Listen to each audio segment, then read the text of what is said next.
Welcome to a different kind of English journey. This is not about memorizing rules or chasing perfection. This is about understanding how English truly works and learning to use it with confidence in real life. Step by step, you will move from confusion to clarity, from hesitation to natural speech. You will learn how words connect, how meaning flows, and how to express yourself without fear.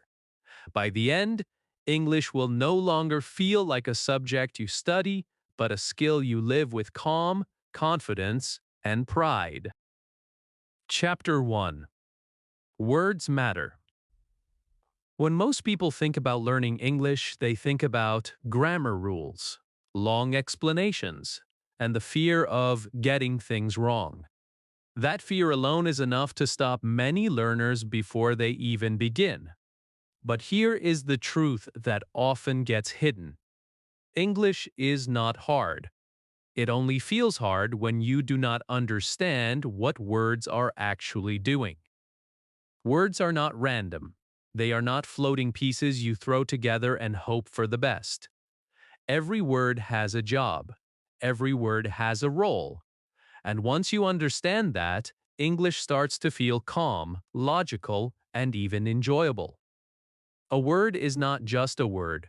A word is an action, a name, a description, a connector, or a signal.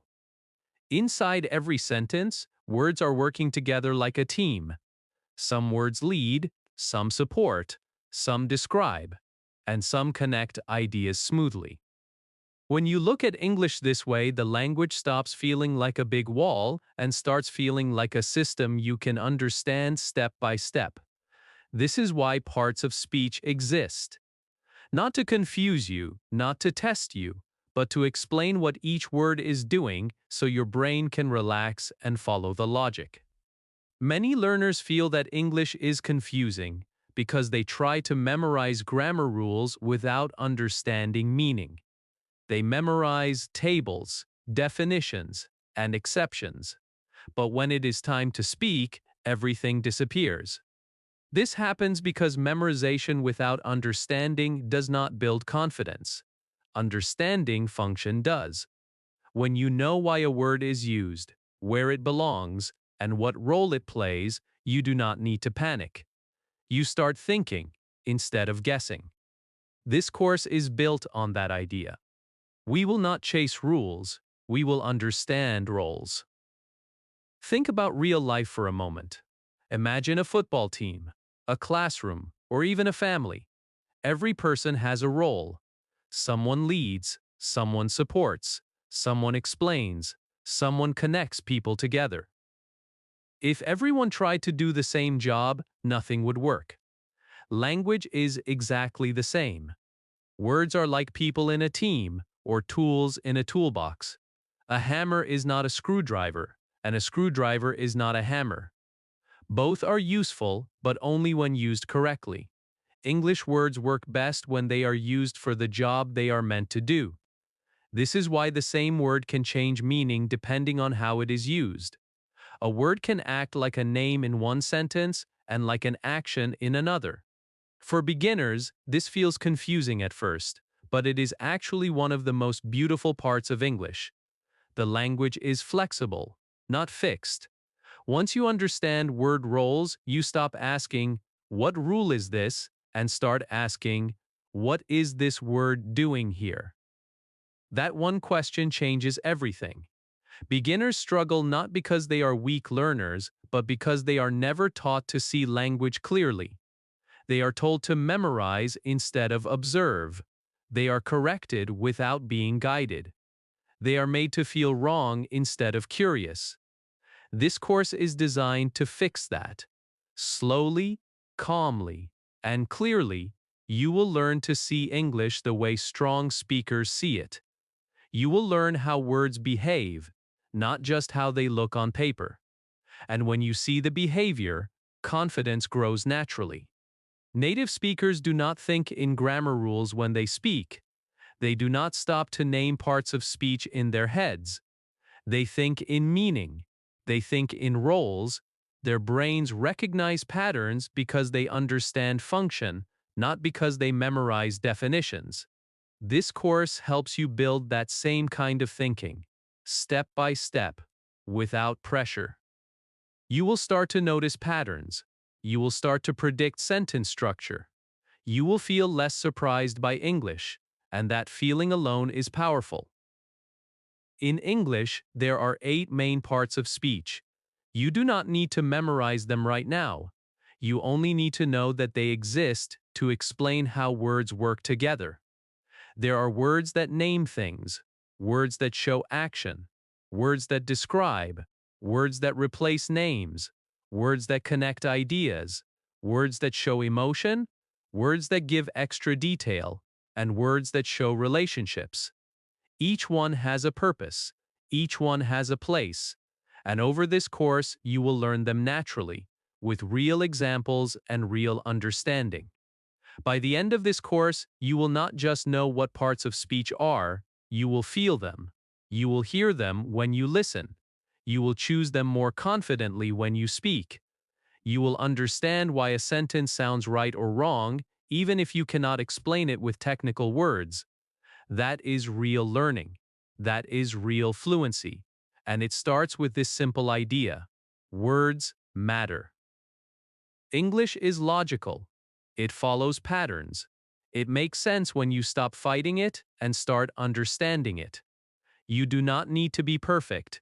You do not need to be fast. You only need to be aware. This chapter is not here to overwhelm you. It is here to invite you into the language gently. Take your time, stay curious, trust that understanding will come. Because once you understand what words do, English opens its doors to you. And this is just the beginning. Chapter 2. Nouns Basics. When you begin learning English, there is one type of word that quietly holds everything together, even if learners do not notice it at first. That word type is the noun. Nouns are the foundation of English because they give us something to talk about. Without nouns, language becomes empty sound. With nouns, English becomes real. It becomes connected to your life, your world, your experiences, and your thoughts. This is why learning nouns is not just a grammar lesson. It is the moment when English starts to feel meaningful. In very simple words, a noun is a word that names something. It can name a person, a place, a thing, or even an idea. That is it. No complicated definition is needed. If you can point to it, imagine it, feel it, or think about it, it can usually be named with a noun.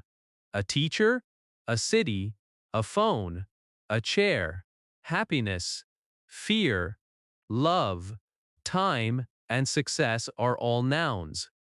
They may feel different from each other, but they share one job. They give a name to what exists in our minds or in the world around us. Think about your daily life for a moment. From the moment you wake up, nouns are everywhere. You open your eyes and see a room. You check your phone. You drink water. You think about work, school, family, or plans. Every one of those words is a noun. This is important because it shows you that English is not separate from your life. English already exists inside your daily routine. You are not learning something foreign, you are learning how to name what you already know. Nouns appear naturally in everyday sentences. When you say something like, "I need water," the word water is the noun that carries meaning. When you say, "My brother is tired," the noun brother tells us who you are talking about. When you say, "This job is difficult," the noun job becomes the focus of the sentence. If you remove the noun, the sentence loses its meaning. This is why nouns are not optional, they are essential. Almost every sentence in English needs a noun, even if the noun is not clearly spoken. Sometimes the noun is obvious and sometimes it is implied. For example, when someone asks, "Are you ready?" the noun you is already understood. The sentence still has something it is talking about. English does not work without that center. There must always be a focus, a subject, or an idea, and nouns give us that focus. Many learners struggle to identify nouns because they try to analyze too much. They ask themselves many questions at once and become unsure. A better way is to listen for meaning. When you hear a sentence, ask yourself, what is this sentence about? The answer is usually a noun. In spoken English, nouns are often clear because speakers naturally stress important words. With practice, your ear will start to catch them without effort. Nouns also appear naturally in questions and answers. When someone asks, "What is your name?" the noun name is already guiding the conversation. When someone asks, "Where is the bus?" the noun bus becomes the focus. Answers repeat or replace nouns because communication depends on shared understanding. Once you notice this, questions and answers feel less confusing and more predictable. One common beginner mistake is thinking that nouns are only physical objects. This is not true. Ideas and feelings are also nouns. Words like freedom, confidence, pressure, and hope are just as important as table or house. Another common mistake is confusing nouns with actions. Learners sometimes think a word is a verb just because it feels active, but if the word is naming something, it is a noun. Understanding this difference will become clearer as we move forward in the course. Another mistake beginners make is worrying too much about correctness too early. At this stage, your goal is not perfection. Your goal is awareness. You want to start noticing nouns around you without judging yourself. When you hear English, when you read something simple, or when you think in your own language, gently ask yourself what is being named. This habit builds confidence quietly and steadily. A powerful practice mindset is to connect nouns to your environment. Look around you and name what you see in English. You do not need full sentences yet. Just notice a window, a desk, a bag, a road, a shop. Then move deeper. A memory, a plan, a problem, a dream. This kind of noticing trains your brain to see English as something alive, not something trapped in a book.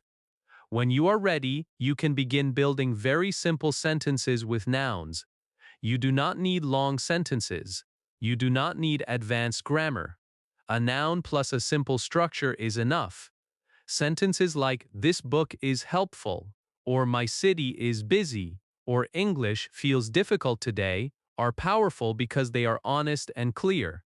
Each one starts with a noun that anchors meaning. As we close this chapter, remember this. Nouns are not just grammar terms. They are the names of your world. When you learn nouns, you are learning how to bring your life into English. You are giving English something to talk about. That is why nouns come early in learning, and that is why they matter so deeply. You do not need to rush. You do not need to memorize lists. Just stay aware. Stay curious. Every time you notice a noun, you are building the foundation of your English quietly and correctly. And from this foundation, everything else will grow. Chapter 3. Types of Nouns. Now that you understand what a noun is and why it matters, it is time to take a gentle step deeper. This chapter is not about memorizing labels or feeling overwhelmed by categories. It is about seeing patterns clearly. English does not create noun types to confuse learners. These types exist because we use nouns in different ways in real life. Once you see how these categories match everyday thinking, everything starts to feel natural instead of complicated. Let us begin with one of the most basic and useful distinctions in English: common nouns and proper nouns. A common noun names something in a general way. It does not point to one special person or place. Words like city, teacher, book, and country are common nouns because they describe a type, not a specific identity. A proper noun, on the other hand, names something unique. London, Sarah, English, Pakistan, and Monday are proper nouns because they point to one specific thing. You do not need to memorize this rule as grammar. Just notice how proper nouns feel more personal and specific. That feeling is what matters. You may also notice that proper nouns are usually written with a capital letter. This is not a random rule. The capital letter visually tells the reader, this is special. This is one specific name. When you understand the reason, remembering the rule becomes easy. In speaking, the difference is shown through meaning, not writing, which is why native speakers never think about the label. They simply know when they are talking about something general and when they are talking about something specific. Another important way to understand nouns is to notice whether we can experience them with our senses or only with our mind. Concrete nouns are nouns you can see, touch, hear, smell, or taste. Words like apple, chair, rain, music, and phone are concrete nouns because they exist in the physical world. Abstract nouns are different.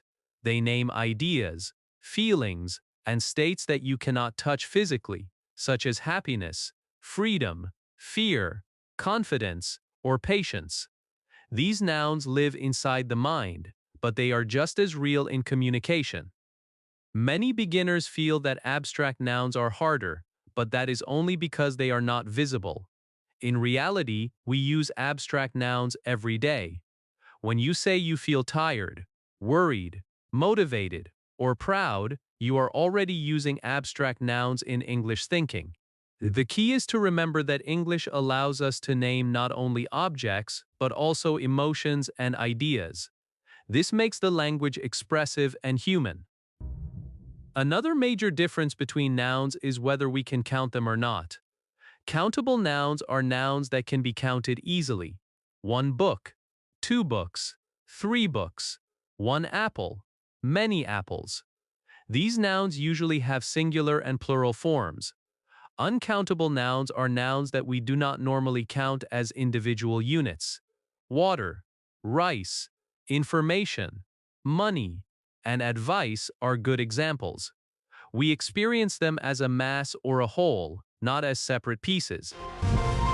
This difference matters because it changes how we speak. With countable nouns, we can use numbers directly. With uncountable nouns, we usually talk about amount, not number. This is why English sounds strange when learners say things like two informations or many, money. The idea is understandable, but the structure does not match how English sees the noun. English does not see information or money as separate items. It sees them as a whole. Collective nouns are another gentle category that often sounds more difficult than it really is. A collective noun names a group of people or things as one unit. Words like team, family, class, crowd, and staff are collective nouns. Even though they describe many individuals, English often treats them as one group. This is why you might hear sentences like, "My family is supportive," or "The team is ready." The focus is on the group as a single idea. Understanding collective nouns helps you follow meaning more clearly, especially in listening. The speaker is not ignoring the people inside the group.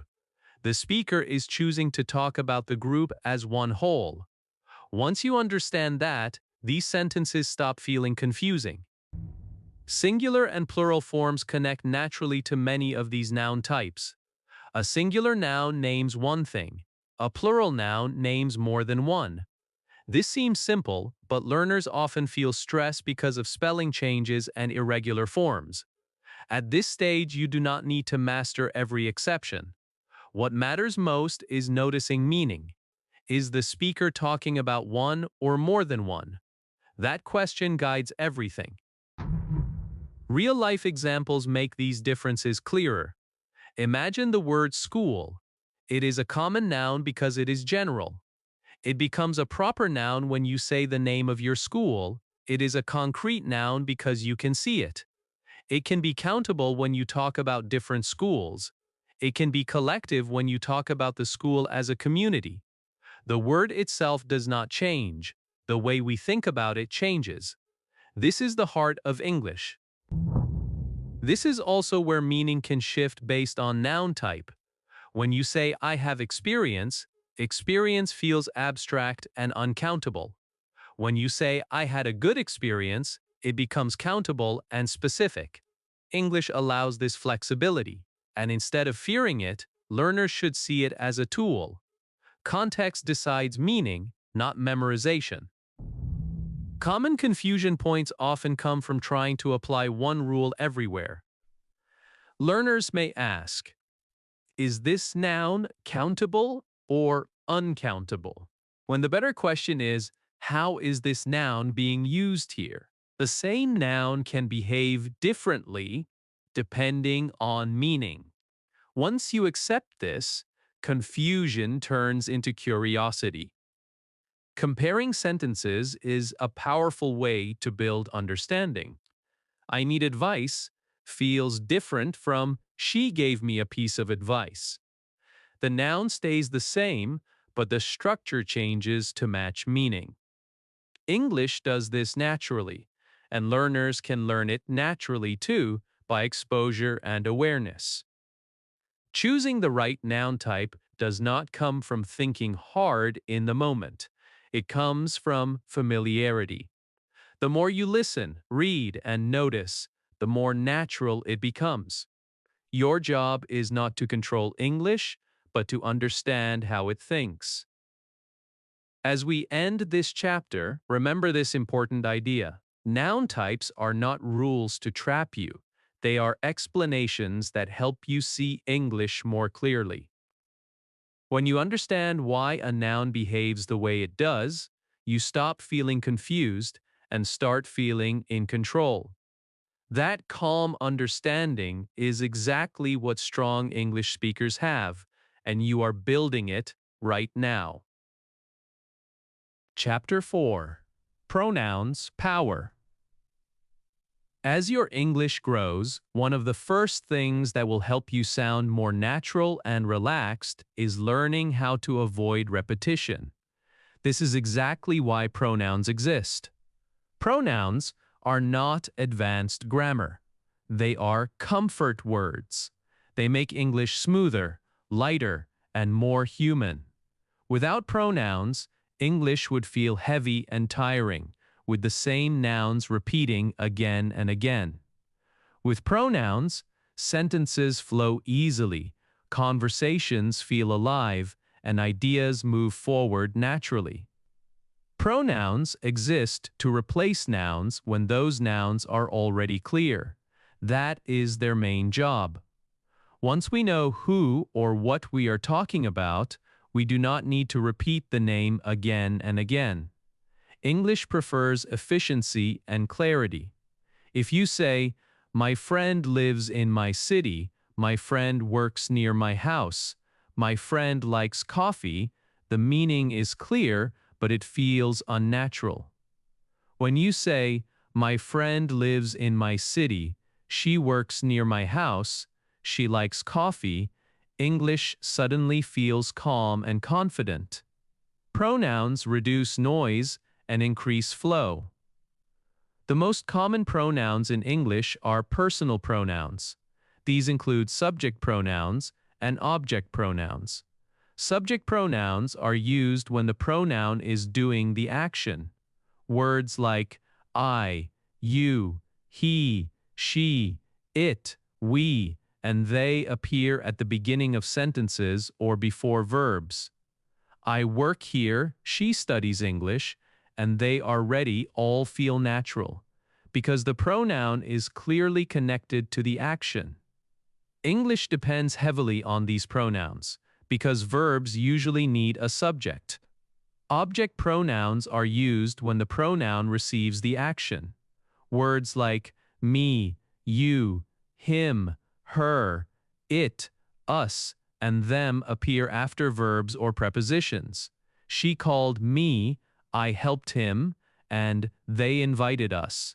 are common everyday examples. Beginners sometimes confuse subject and object forms, but the key is meaning, not memorization. Ask yourself who is doing the action and who is receiving it. That question guides you naturally. Possessive pronouns help us show ownership without repeating nouns. Words like mine, yours, his, hers, ours, and theirs allow us to speak clearly and smoothly.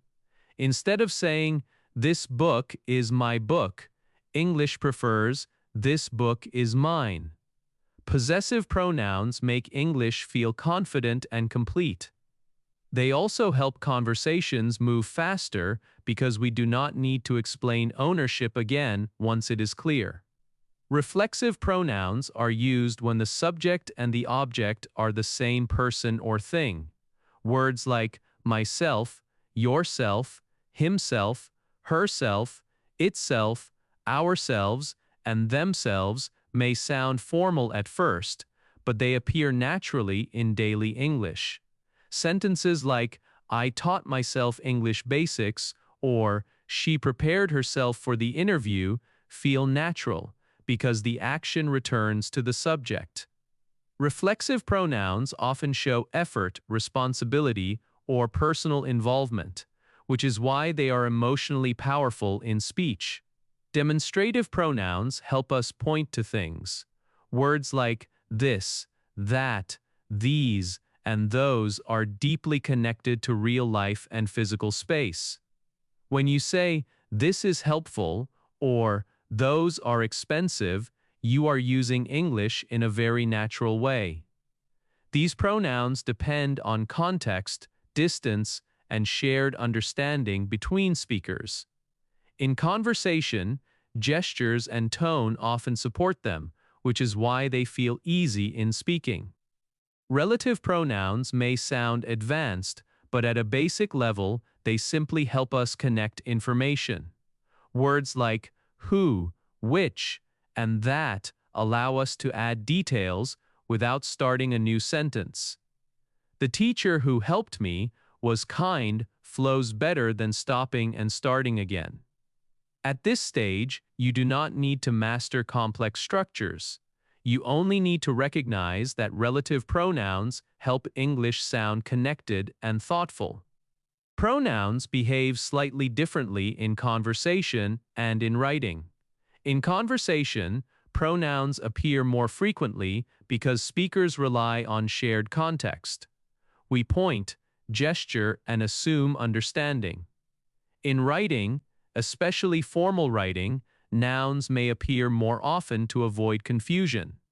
Both styles are correct. The key is knowing when clarity is already present. In speaking, pronouns create warmth. In writing, they create cohesion. Common pronoun mistakes usually come from fear, not lack of intelligence. Learners may repeat nouns too much because they are afraid of being unclear. Others may use the wrong pronoun because they translate directly from their first language. English pronouns do not always match other languages, and that is okay. Mistakes are part of adjustment, not failure. Replacing nouns correctly with pronouns becomes easier when you slow down and notice meaning. Ask yourself whether the listener already knows who or what you are talking about. If the answer is yes, a pronoun is usually the right choice. If the answer is no, use the noun first. This simple awareness builds accuracy naturally without pressure. Speaking naturally with pronouns is not about perfection. It is about rhythm and trust. Native speakers trust context. They trust shared understanding. You can learn to do the same. Start small. Replace one repeated noun with a pronoun. Listen to how it sounds. Feel how the sentence becomes lighter. As we close this chapter, remember that pronouns are not shortcuts. They are signs of comfort in a language. When you use pronouns well, it shows that you understand flow, connection, and meaning. You are no longer just forming sentences, you are communicating, and that is the real power of pronouns. Take your time with them. Notice them in speech. Notice how often native speakers rely on them. Little by little, they will become a natural part of your English voice, and your speech will begin to sound smoother, calmer, and more confident without effort. Chapter 5. Verbs Action. If nouns give English something to talk about, then verbs give English life. Verbs are the engine of every sentence. They show movement, change, feeling, and existence. Without verbs, English would be frozen and silent. With verbs, language breathes. This is why verbs matter so deeply. When learners struggle to speak, it is often not because they do not know many words, but because they are unsure how to use verbs confidently. Once verbs become familiar, English starts to move smoothly and naturally. A verb tells us what is happening. It can show an action, a situation, or a state of being. When you say, I work, she sleeps, or they arrived, the verb tells us what is going on. Even when nothing seems to be happening, a verb is still there. Sentences like, I am tired, or this feels strange still depend on verbs to express meaning. Verbs are not only about movement, they are about experience. In English, there are two very important ways to understand verbs: action verbs and state verbs. Action verbs describe something that can be seen or imagined as movement or activity. Words like walk, eat, write, talk, build, and run clearly show action. These verbs often feel easier for beginners because they match physical experience. You can picture them in your mind. When you say, I drink water, or she opens the door, the verb creates a clear image.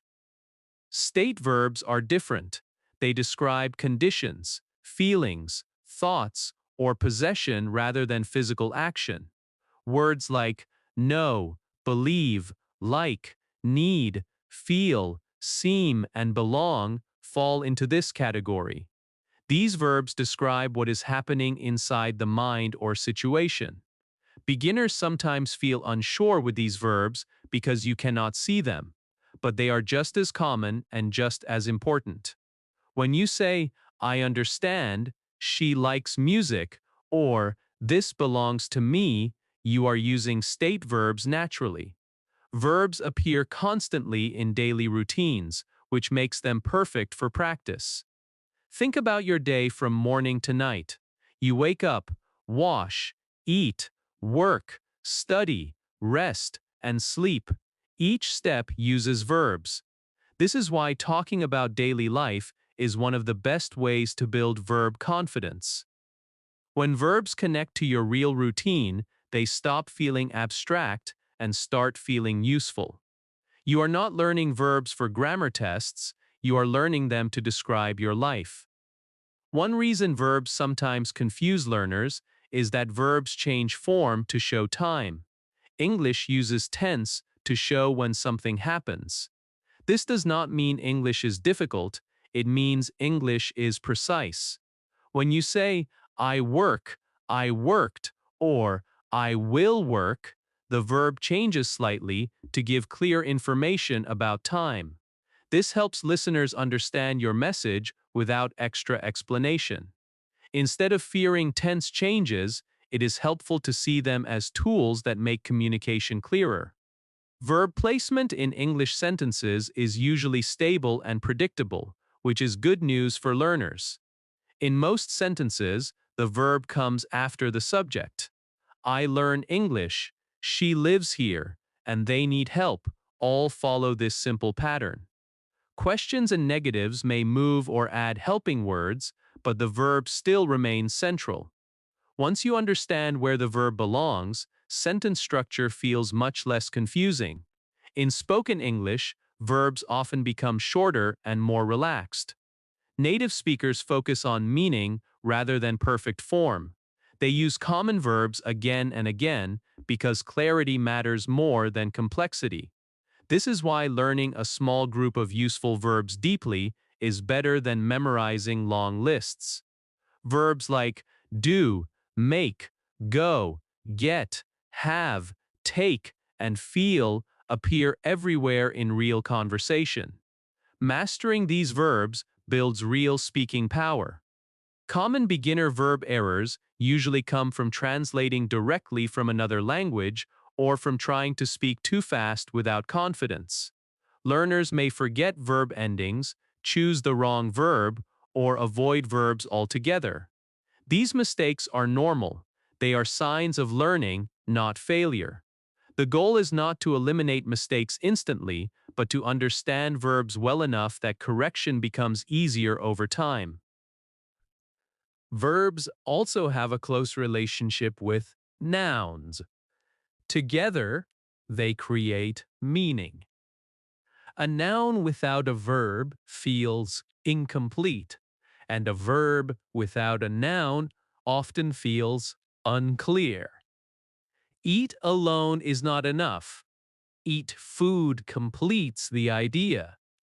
Build becomes clear when paired with a house. This relationship helps learners build sentences naturally. Start with a noun, add a verb, and meaning appears. Simple sentence expansion is a powerful confidence tool. You can begin with a short sentence and gently add detail. I work becomes I work at home. She studies becomes she studies English every evening. The verb remains the heart of the sentence while other words support it. This method helps learners grow without feeling overwhelmed. As you build confidence with verbs, something important happens. You stop worrying so much about grammar and start focusing on message. You trust yourself to choose a verb and move forward. That trust is the beginning of fluency. Verbs are not obstacles, they are bridges between thought and expression. As we close this chapter, remember this clearly. Verbs are the energy of English. When you understand them, English moves with you instead of against you. You do not need to rush. You do not need to be perfect. Just notice verbs in your daily life, listen for them in conversation, and use them bravely. With time and awareness, verbs will become natural, and your English will begin to feel alive and powerful. Chapter 6. Verb Forms. For many English learners, verb forms are the moment when confidence begins to shake. You may hear words like base form, past form, participle, or irregular, and suddenly English feels heavy again. But here is the truth that often gets missed. Verb forms are not enemies. They are simply different ways the same verb shows meaning. English does not change verbs to confuse you, it changes them to be clear. Once you understand that, fear begins to fade. Every verb in English starts with its base form. This is the most neutral, relaxed form of the verb. Words like eat, go, work, learn, and speak are all base forms. This form does not tell us about time by itself, it is flexible and ready to be used in many situations.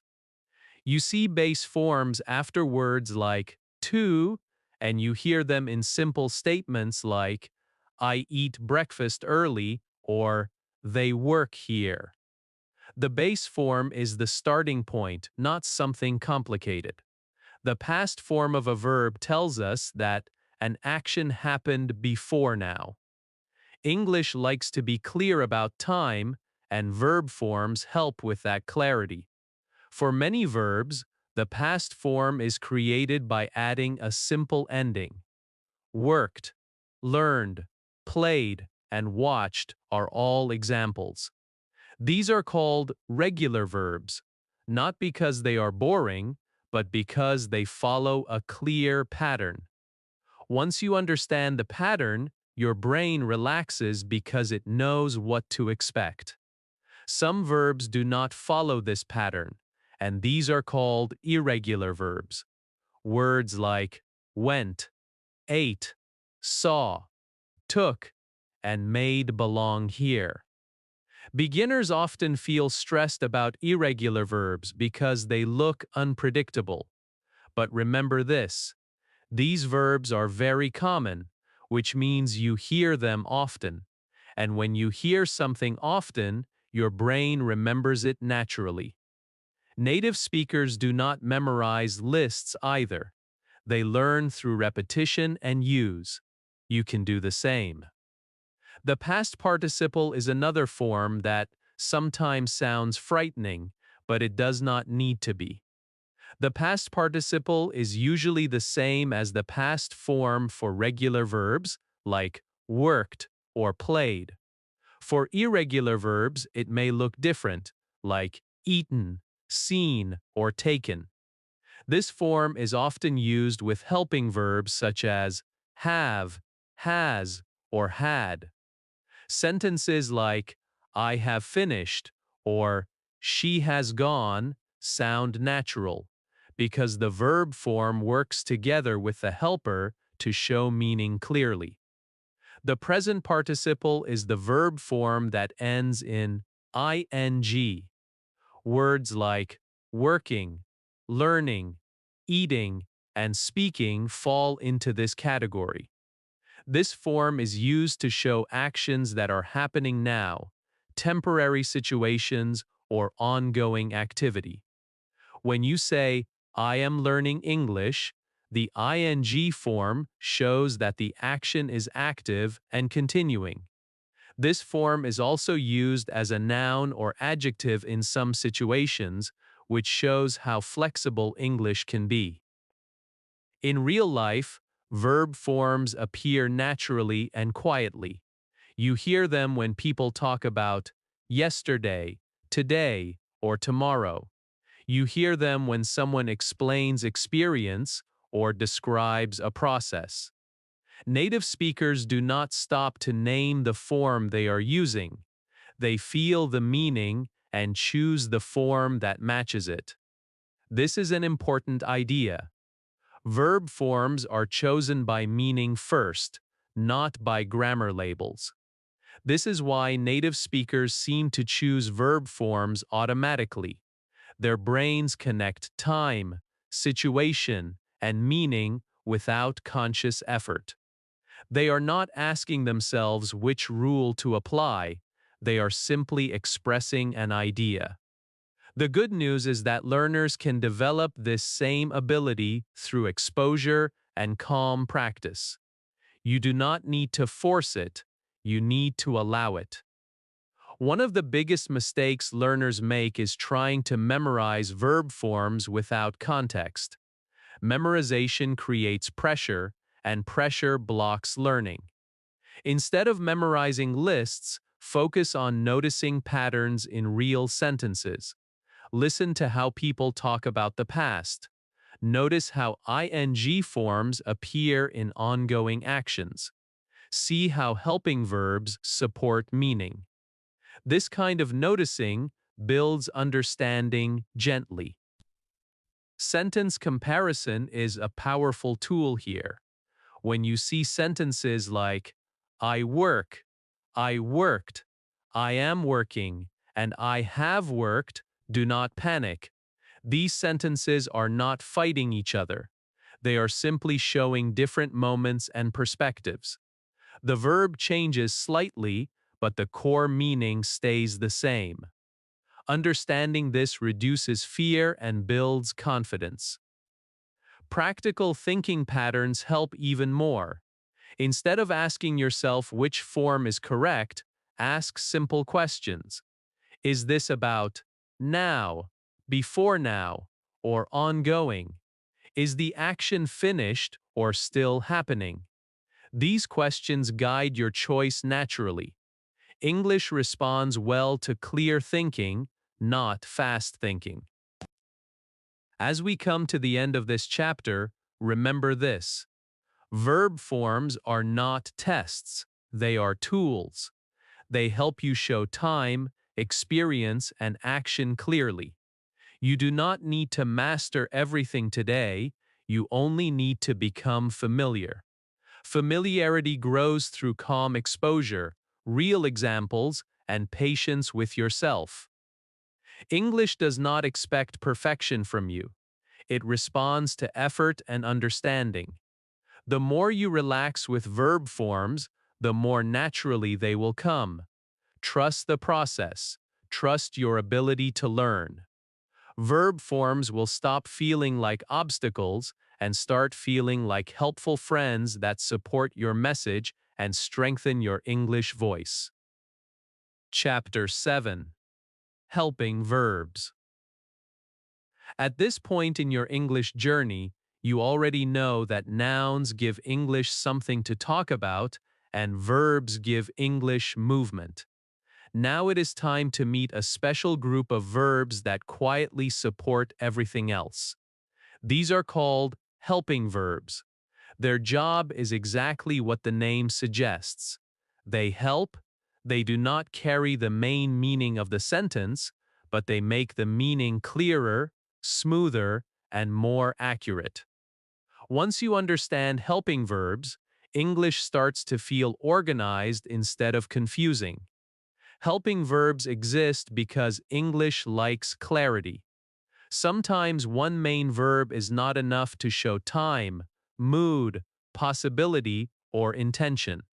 That is when a helping verb steps in.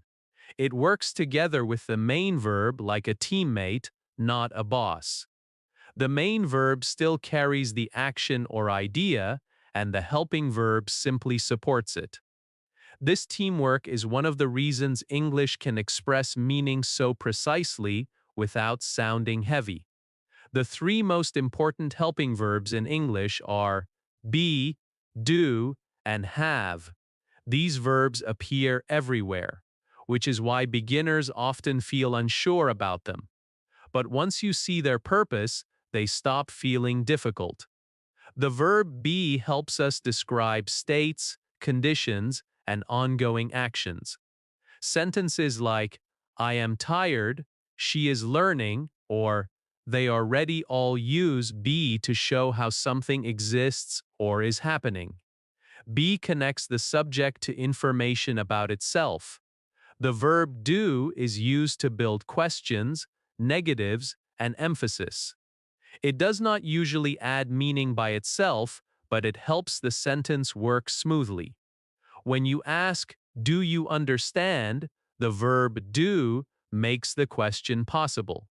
When you say, I do not know, it helps create the negative.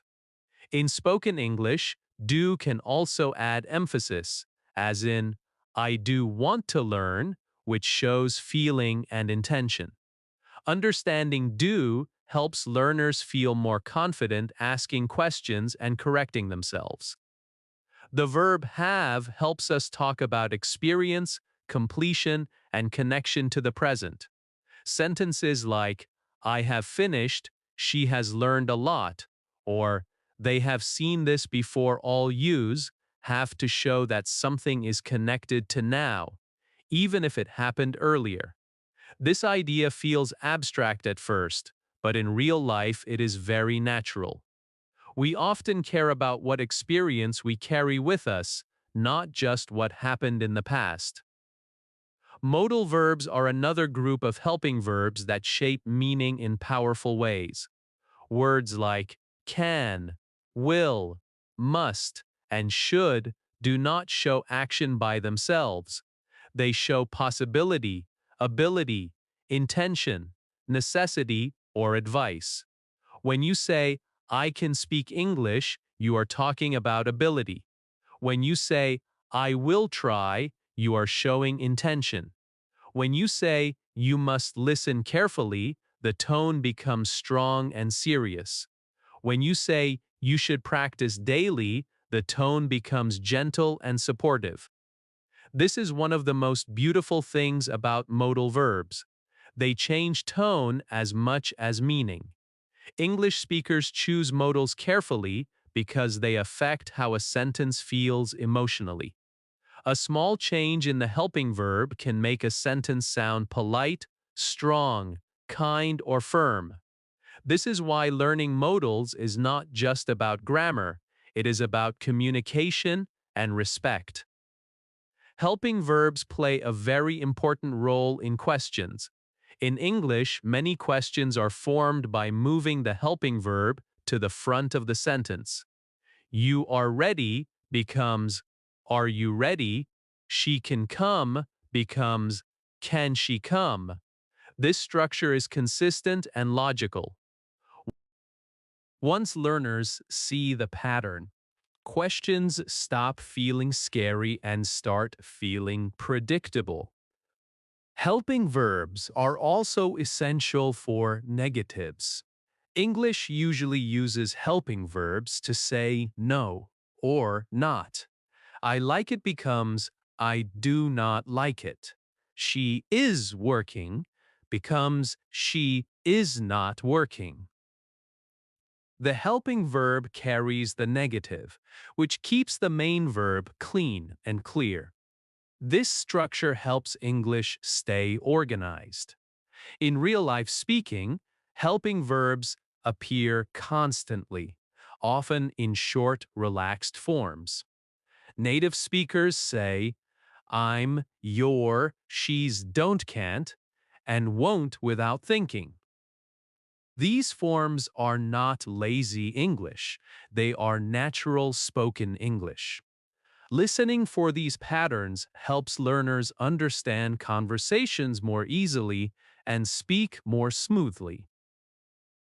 Common learner mistakes with helping verbs usually come from overthinking or translating directly from another language. Learners may forget to use a helping verb in questions or negatives, or they may use two main verbs together by mistake. These errors are normal and temporary. They show that the learner is trying to build sentences, which is a good sign. Sentence transformation is a powerful way to practice helping verbs. When you take a simple sentence and turn it into a question or a negative, you begin to see how helping verbs work. She works here becomes, does she work here? And she does not work here. The meaning stays clear, and the structure becomes familiar. This kind of practice builds confidence quickly. As we close this chapter, take a deep breath and remember this. Helping verbs are not extra rules to memorize. They are friendly support tools that help English express meaning clearly and politely. You do not need to master them all at once. You only need to recognize them, listen for them, and begin using them naturally. Confidence with helping verbs grows quietly.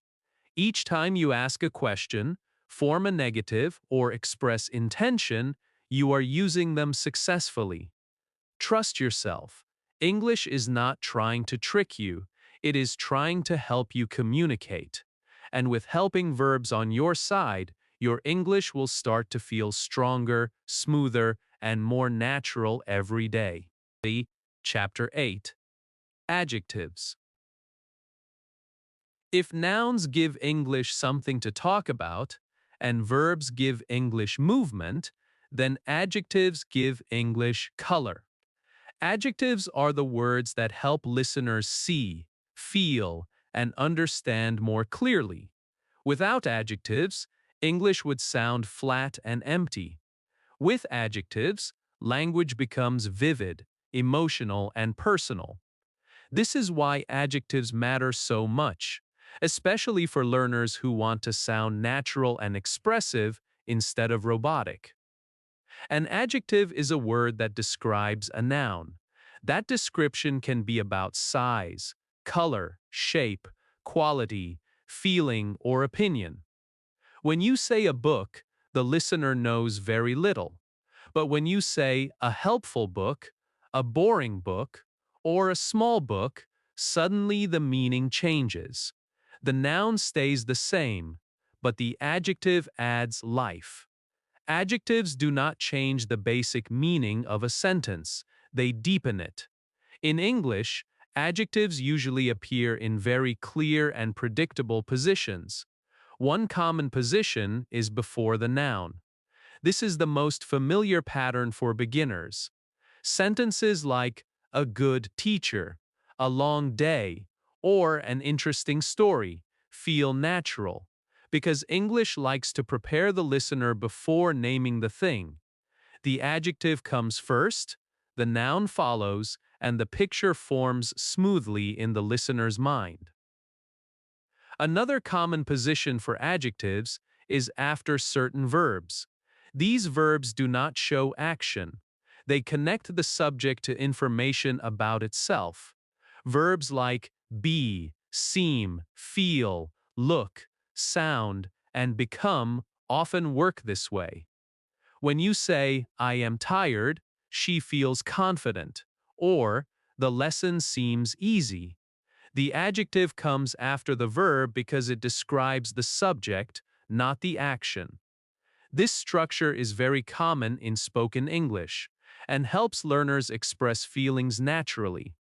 Adjectives also allow us to compare things, which is a natural part of communication. Even beginners compare without thinking. When you say something is better, bigger, or easier, you are already using comparative adjectives.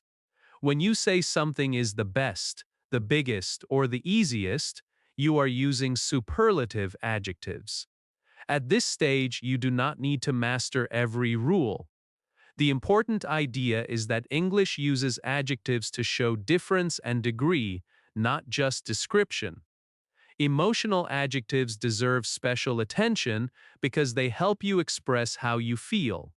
Words like happy, nervous, excited, frustrated, calm, and proud appear constantly in real conversation. These adjectives connect language to emotion, which is why they are so powerful. When learners can describe how they feel, English stops being a school subject and starts becoming a personal tool. It is also helpful to notice the difference between physical adjectives and opinion adjectives. Physical adjectives describe what something is like in the real world. Big, small, heavy, light, hot, cold, and noisy fall into this category. Opinion adjectives describe how someone feels about something. Interesting, boring, beautiful, difficult, and useful belong here. English often places opinion adjectives before physical ones because feelings usually come before facts in communication. This order feels natural to native speakers, even if they never think about the rule. Many beginners make small mistakes with adjectives, and that is completely normal. One common mistake is using an adjective where an adverb is needed, or adding extra endings that English does not use. Another mistake is placing adjectives in unnatural positions because of direct translation from another language. These mistakes are not signs of failure. They are signs that the learner is experimenting with expression, which is a healthy stage of learning. English also has a natural order for adjectives when more than one appears before a noun. This may sound advanced, but it becomes intuitive with exposure. Native speakers naturally say a beautiful small house instead of a small beautiful house, not because they memorized a rule, but because it sounds right. Learners do not need to memorize the full order. Listening and noticing is enough. Your ear will learn faster than your memory. Adjectives are especially important for speaking fluently because they allow you to add detail without adding complexity. Instead of creating long explanations, You can choose one strong adjective. The movie was confusing communicates more clearly than a long explanation. This efficiency makes speaking feel easier and more confident. When you speak, adjectives help you slow down naturally. They give you thinking space and make your sentences sound complete. You can start with a simple noun and verb, then add an adjective when you feel ready. The lesson was pause, think, helpful. This kind of speaking is natural and calm. There is no rush, and there is no pressure to be perfect. As you practice adjectives, focus on awareness, not accuracy. Notice how people describe things. Notice which adjectives appear again and again. Try using a few familiar adjectives in your daily speech. Do not aim for fancy words, aim for clear ones. Clear English always sounds confident. As we close this chapter, remember this. Adjectives are not decoration, they are connection. They help your listener understand not just what you are talking about, but how you feel about it. When you use adjectives comfortably, your English becomes warmer, more human, and more expressive. Take your time. Add color slowly. With each adjective you use, you are not just building sentences, you are building a voice in English that sounds like you. Chapter 9. Adverbs. As your English begins to grow, you may notice that sometimes a sentence feels complete, but still a little empty. You know who did something and what happened, yet something is missing. That missing piece is often an adverb. Adverbs are the words that shape meaning, time, feeling, and intensity. They do not change what happened, but they change how we understand what happened. This is why adverbs are so powerful. They quietly guide the listener's imagination and help English feel precise and alive. An adverb is a word that modifies or adds information to a verb, an adjective, or even another adverb. In simple terms, adverbs answer questions like how, when, where, how often, and to what degree. When you say she speaks, the sentence is clear. But when you say she speaks clearly, the listener understands more. The action stays the same, but the meaning becomes sharper. Adverbs do not replace verbs or adjectives, they support them. There are several common types of adverbs that appear constantly in daily English. Adverbs of time tell us when something happens. Words like today, yesterday, now, soon, and already help place actions on a timeline. Adverbs of manner tell us how something happens. Carefully, quickly, slowly, and easily fall into this group. Adverbs of place tell us where something happens, using words like here, there, outside, and nearby. Adverbs of frequency tell us how often something happens, such as always, usually, sometimes, rarely, and never. These four groups alone can dramatically improve clarity in speaking. One of the most common confusion points for learners is the difference between adverbs and adjectives. This confusion is natural and shared by many beginners. Adjectives describe nouns, adverbs usually describe verbs. When you say she is quiet, quiet is an adjective because it describes a person. When you say she speaks quietly, quietly is an adverb because it describes how the action happens. The meaning changes depending on what the word is describing. Focusing on meaning instead of labels helps this difference become clear. Many adverbs in English are formed by adding ly to adjectives. Slow becomes slowly, careful becomes carefully, and clear becomes clearly. This pattern is helpful, but it is not perfect or universal. Some adverbs do not use ly at all, such as fast, well, and hard. This does not mean English is illogical, it simply means language grows naturally, not mathematically. Listening and exposure help learners recognize these patterns without stress. Adverb placement often worries learners, but English is more flexible than it seems. Adverbs of frequency usually appear before the main verb, while adverbs of manner often appear after the verb or object. Adverbs of time and place often appear at the beginning or end of a sentence. These are tendencies, not strict laws. In real speech, clarity and rhythm matter more than perfect placement. If your meaning is clear, your English is working. In spoken English, adverbs help speakers sound natural and thoughtful. Native speakers use adverbs to soften statements, show attitude, or manage conversation. Words like really, actually, probably, and maybe appear constantly. These adverbs help speakers sound human instead of mechanical. Learning a small group of common adverbs deeply is more useful than memorizing long lists. Adverbs can completely change meaning. She answered feels neutral. She answered quickly suggests confidence or urgency. She answered slowly suggests hesitation or thought. The action is the same, but the feeling is different.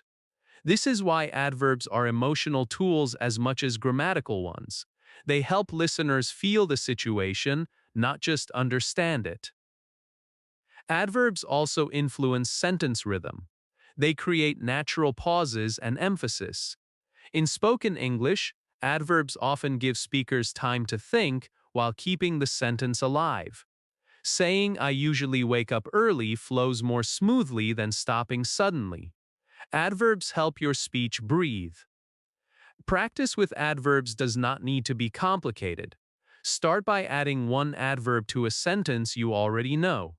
I study English becomes I study English daily. She speaks becomes she speaks confidently. These small additions build expressive power without pressure. Over time, your sentences will naturally grow richer. As you practice, focus on listening as much as speaking. Notice where native speakers place adverbs. Notice how often they use simple adverbs instead of complex ones. You will see that clear English is not about big words, it is about precise ones. As we close this chapter, remember this. Adverbs are not extra decoration. They are guides. They guide meaning, emotion, and rhythm. When you use adverbs comfortably, your English becomes clearer and more human. You do not need to use many. You only need to use the right ones. Take your time with them. Experiment gently. Let your sentences grow naturally. With each adverb you add, you are not just improving grammar, you are improving communication, and that is the real goal of learning English. Chapter 10. Prepositions. For many English learners, prepositions are one of the most feared parts of the language. Words like in, on, at, to, from, with, and by often feel small but powerful in a confusing way. Learners ask themselves why one preposition is correct and another feels wrong, and sometimes there seems to be no clear answer. But the fear around prepositions does not come from difficulty, it comes from the way they are taught. When prepositions are explained as rules to memorize, they feel heavy. When they are explained as pictures and relationships, they suddenly make sense. Prepositions are words that show relationships. They connect one thing to another and help us understand where something is, when something happens, or how something moves. They do not carry the main meaning of a sentence, but they guide the listener's understanding. When you say the book is on the table, the preposition on creates a picture in the listener's mind.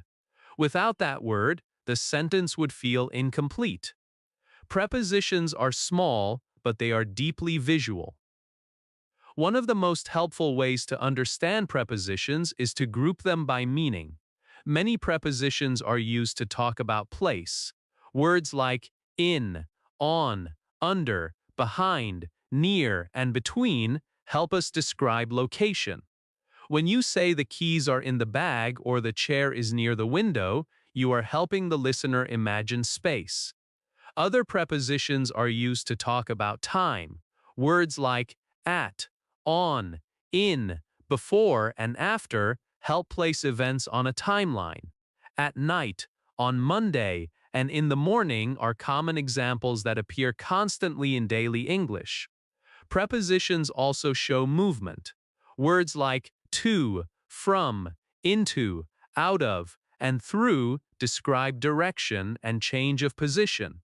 When you say she walked into the room or they came from work, the preposition helps the listener follow the motion. These movement prepositions are especially important in storytelling and daily conversation because they make actions feel real and clear. You hear prepositions everywhere in daily life.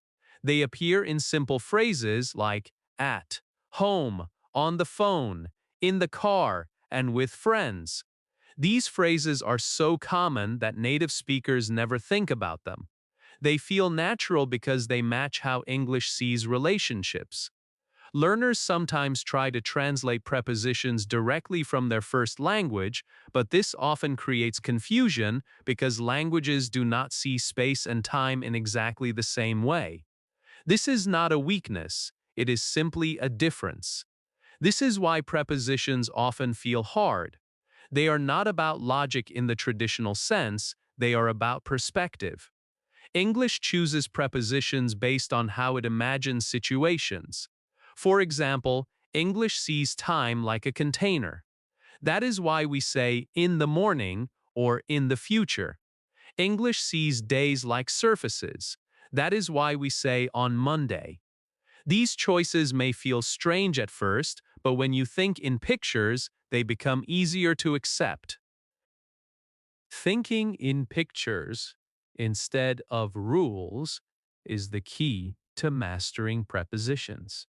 Instead of asking yourself which preposition is correct, try to imagine the situation.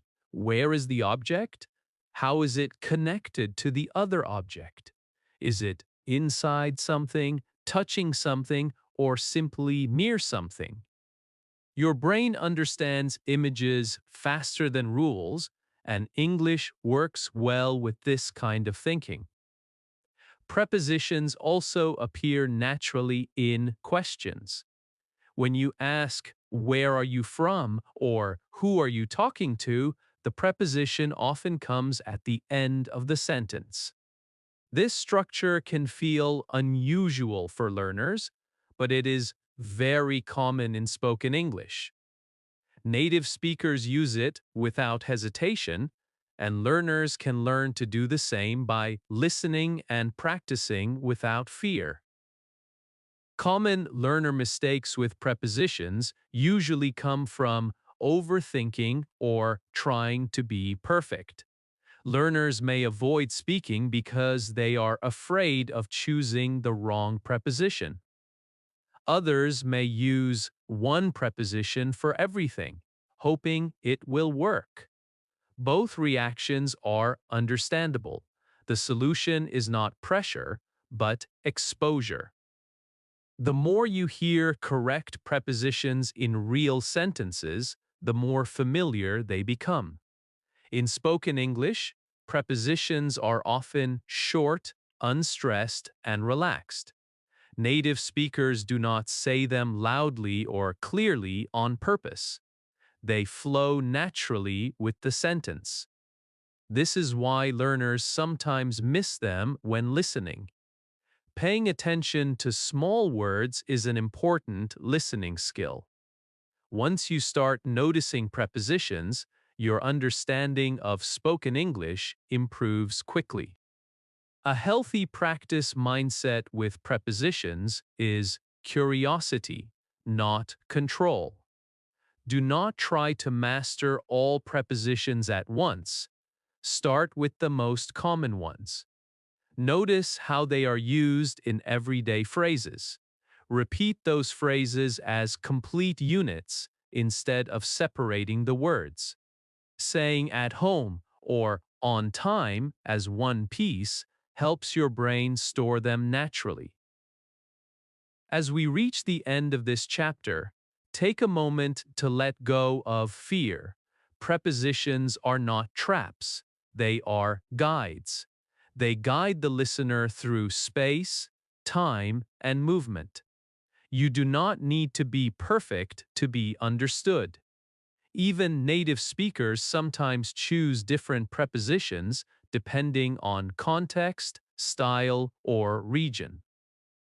English does not expect you to know everything immediately. It responds to patience and awareness. Each time you hear a preposition and understand it a little more clearly, you are making progress. Trust that progress. Keep thinking in pictures. Keep listening carefully. With time, prepositions will stop feeling confusing and start feeling familiar, and your English will feel calmer, clearer, and more confident. Chapter 11. Conjunctions. As you continue building your English, you may notice something interesting. You can make simple sentences and people understand you, but sometimes your speech feels short, choppy, or unfinished. You say one idea, then stop. You say another idea, then stop again. Nothing is wrong with your English, but it feels disconnected. This is exactly where conjunctions step in. Conjunctions are the words that help ideas hold hands. They connect thoughts so English can flow naturally instead of sounding broken. In very simple terms, conjunctions connect words, phrases, or sentences. They show how ideas are related. Without conjunctions, English would sound like a list instead of a conversation. Imagine saying, I woke up, I felt tired, I went to work, I came home. The meaning is clear, but the rhythm feels flat. When you add conjunctions, English becomes smoother and more human. I woke up and felt tired, so I went to work, but I came home early. Suddenly, the story feels alive. Sentences often feel broken without conjunctions because the listener has to work harder to understand the connection between ideas. English prefers clarity and flow.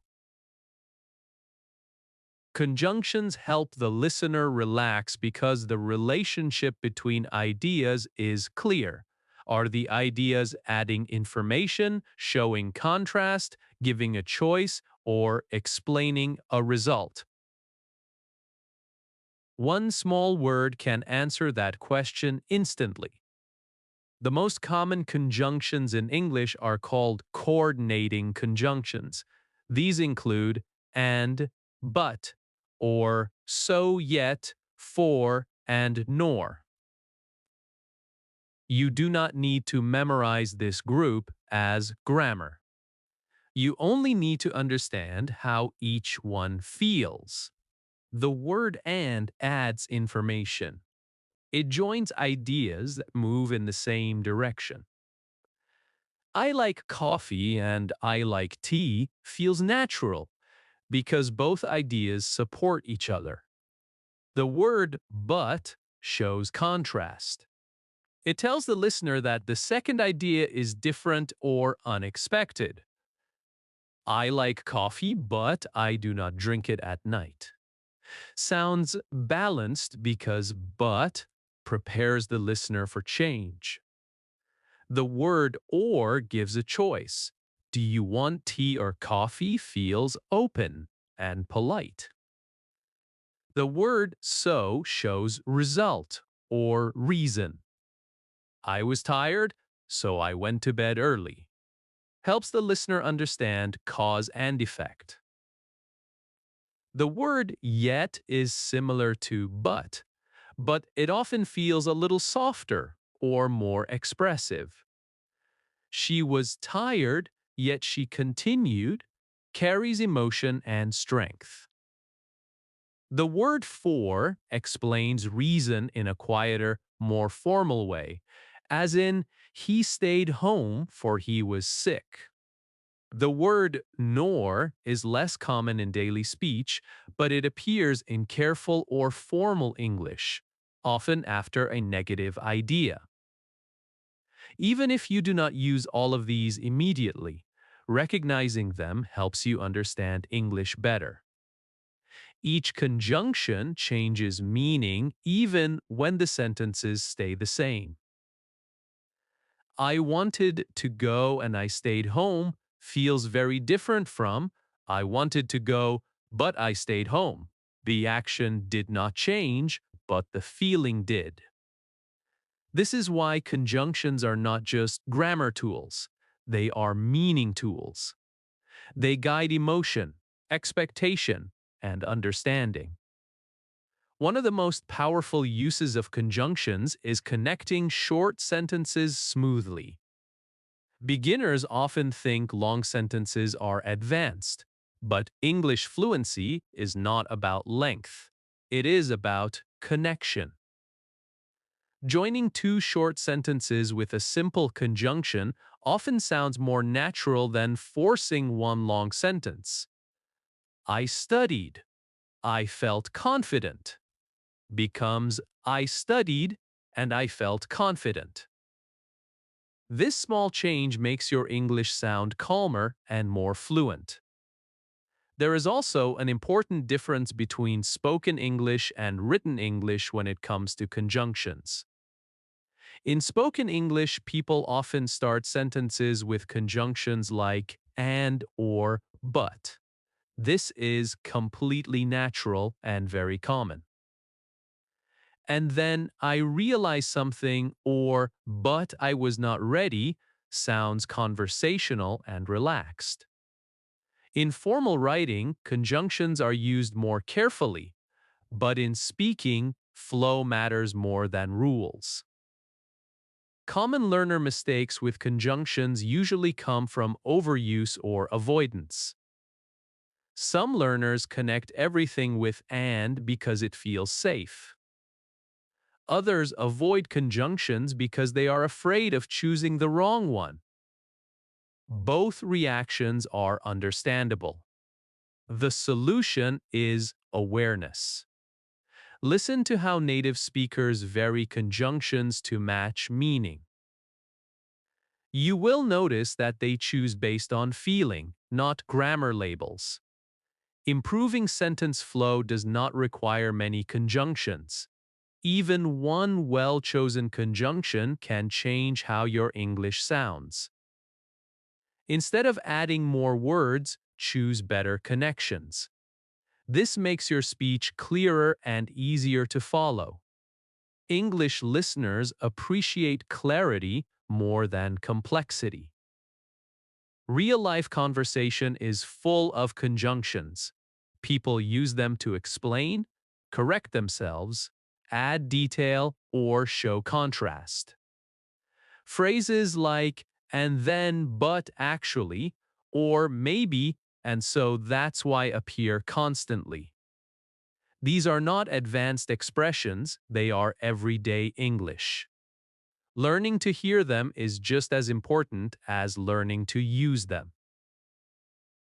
A calm practice mindset is essential here. Do not try to use every conjunction at once. Start with and, but, and so. These three alone can dramatically improve your English flow. Use them in short sentences. Listen to how they feel. Confidence grows through comfort, not pressure. As we close this chapter, remember this clearly. Conjunctions are bridges. They help your ideas move from one place to another without falling apart. You do not need perfect grammar to communicate well. You need connection.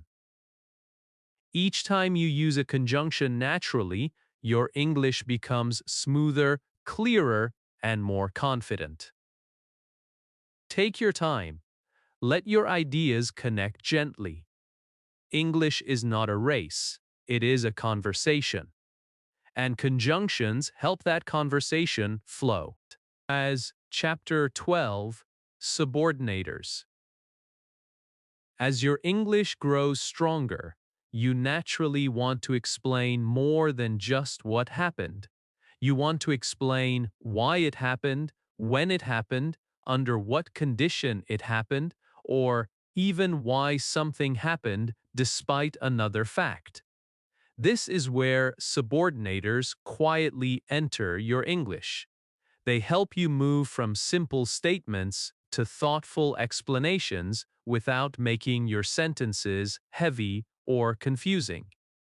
When learners understand subordinators, English starts to feel deeper, calmer, and more intelligent. Subordinating conjunctions are words that connect a main idea with supporting information. In very simple terms, they help one part of a sentence depend on another part. That may sound serious, but the idea is gentle. One part of the sentence carries the main message, and the other part gives extra context. Words like because, when, while, if, and although are some of the most common subordinators in English, and you already hear them every day in real conversations. The word because helps explain reason. It answers the question why. When you say, I stayed home because I was tired, you are not adding complexity. You are adding clarity. The main idea is that you stayed home. The reason follows naturally. This kind of sentence feels complete and satisfying to the listener because it explains thought and action together. English values this kind of clear thinking. The word when connects actions to time. I felt nervous when I started speaking English tells us not only what happened, but also at what moment it happened. The word while often shows two actions happening at the same time, or shows contrast in a gentle way. She was listening while he was speaking, paints a picture of shared time. These words help English feel smooth and descriptive without effort. The word if introduces conditions. It opens the door to possibilities. If you practice daily, you will improve feels encouraging and logical. It does not force meaning, it suggests it. This is why if is very common in advice, planning, and everyday thinking. The word although shows contrast with balance. Although I was afraid, I tried sounds strong and thoughtful. It shows honesty without stopping progress. Many learners feel nervous when they hear terms like main clause and dependent clause. But there is no need for fear. A main clause is simply the part of the sentence that can stand alone. It makes sense by itself. A dependent clause needs help. It cannot stand alone because it begins with a word like because or when. Think of the dependent clause as background music. It supports the main idea but does not replace it. Understanding this difference helps learners build better sentences without confusion. You do not need to label clauses while speaking. You only need to feel which idea is the most important. English sentences become easier when you focus on meaning instead of structure names. The position of a subordinator in a sentence can change the rhythm, but not the core meaning. I stayed calm because I practiced, and because I practiced, I stayed calm both work. One starts with the result, the other starts with the reason. English allows this flexibility. In spoken English, people often choose the order that feels natural in the moment. This freedom helps communication feel human, not mechanical. Natural spoken sentence building with subordinators usually starts simple. Native speakers do not create long, complicated sentences unless they need to. They often use one subordinator at a time. I left early because I was tired. That is enough. Learners should not try to sound advanced by stacking many ideas together. Clear English is confident English. Cause and effect thinking is at the heart of subordinators. English speakers like to explain logic. They like to show connection between actions and reasons. This is why words like because and if are so common. They allow the speaker to guide the listener's understanding gently. When learners begin thinking in cause and effect, sentence building becomes much easier. One common mistake learners make is creating very long sentences with too many ideas. This often happens when learners try to show everything they know at once. The result is confusion, not clarity. Subordinators are meant to simplify, not complicate. One clear idea with one clear reason is powerful. More can come later. Everyday conversation is full of subordinators, even in casual speech. People say things like, I was late because of traffic, call me when you arrive, I listen to music while I work, and I will help if I can. These sentences are not formal or advanced. They are natural English. Recognizing them helps learners feel that subordinators are friendly tools, not grammar traps. Sentence comparison is a helpful way to build confidence.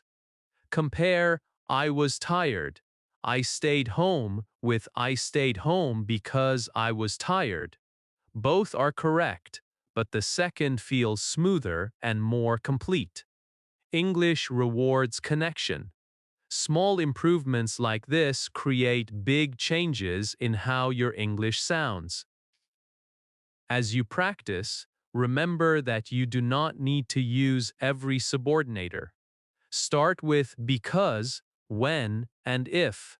These three alone can help you express reason, time, and condition clearly. Use them slowly. Listen to how they sound. Confidence grows when your sentences feel natural to you. As we close this chapter, take a moment to appreciate your progress. You are no longer just making statements, you are explaining, connecting, and thinking in English. Subordinators are signs of growth, not difficulty. They show that you are ready to express deeper meaning. Trust yourself. Keep your sentences clear. Let ideas connect gently. English is not asking you to be perfect, it is inviting you to be understood. And with subordinators, your English becomes calmer, clearer, and more confident every day. Chapter 13, Interjections. As your English becomes stronger, something important begins to happen. You no longer want to speak only correctly. You want to speak naturally. You want your English to sound alive, emotional, and real, just like the English you hear in movies, conversations, and daily life. This is where interjections quietly enter the picture. Interjections are the small expressions that carry big emotion. They may seem simple, but they are powerful because they show how a speaker feels in the moment. Interjections express emotion, reaction, or sudden feeling. They are the words and sounds people use when something surprises them, excites them, frustrates them, or makes them think. Words like oh, wow, hey, ah, oops, and well are all interjections. Sometimes they are full words, and sometimes they are just sounds. What matters is not their grammar, but their feeling. Interjections are not about structure, they are about expression. One interesting thing about interjections is that they often sound more like emotion than language. Sounds like um, ah, and appear constantly in spoken English. These sounds are not mistakes, they are natural thinking signals. When someone says, let me think, they are not speaking badly. They are giving themselves time. Interjections like these help conversation flow smoothly instead of feeling rushed or unnatural. Interjections play a huge role in emotional tone. The same sentence can feel very different depending on the interjection that comes before it. Saying, oh, that's nice, feels gentle and thoughtful. Saying, wow, that's nice, feels excited and impressed. Saying, that's nice, feels uncertain or thoughtful. The words may be the same, but the emotion changes completely. This is why interjections are emotional tools, not grammar tools. It is also important to understand the difference between formal and informal interjections. In daily conversation, people use informal interjections freely. Words like hey, yeah, wow, and oh appear naturally and often. In more formal situations, such as presentations or professional writing, interjections are used less or chosen more carefully. This does not mean interjections are wrong, it simply means English adjusts expression based on situation. In real conversations, interjections appear everywhere. People use them to react, to show interest, to agree, to hesitate, or to soften what they are saying. Phrases like, oh, I see, well, maybe, ah, that makes sense, and oops, my mistake, are extremely common. These expressions make English feel polite, human, and flexible. Without them, speech can sound cold or overly direct. Cultural awareness is very important when using interjections. Some interjections are universal, while others are culture-specific. For example, saying hey to a friend feels friendly, but saying it in a very formal meeting may feel too casual. Learning when to use interjections is just as important as learning how to use them. Listening carefully to real conversations helps build this awareness naturally. Many beginners either avoid interjections completely or overuse them. Avoiding them can make English sound stiff and unnatural. Overusing them can make speech sound exaggerated or unclear. The goal is balance. Interjections should appear naturally, not constantly.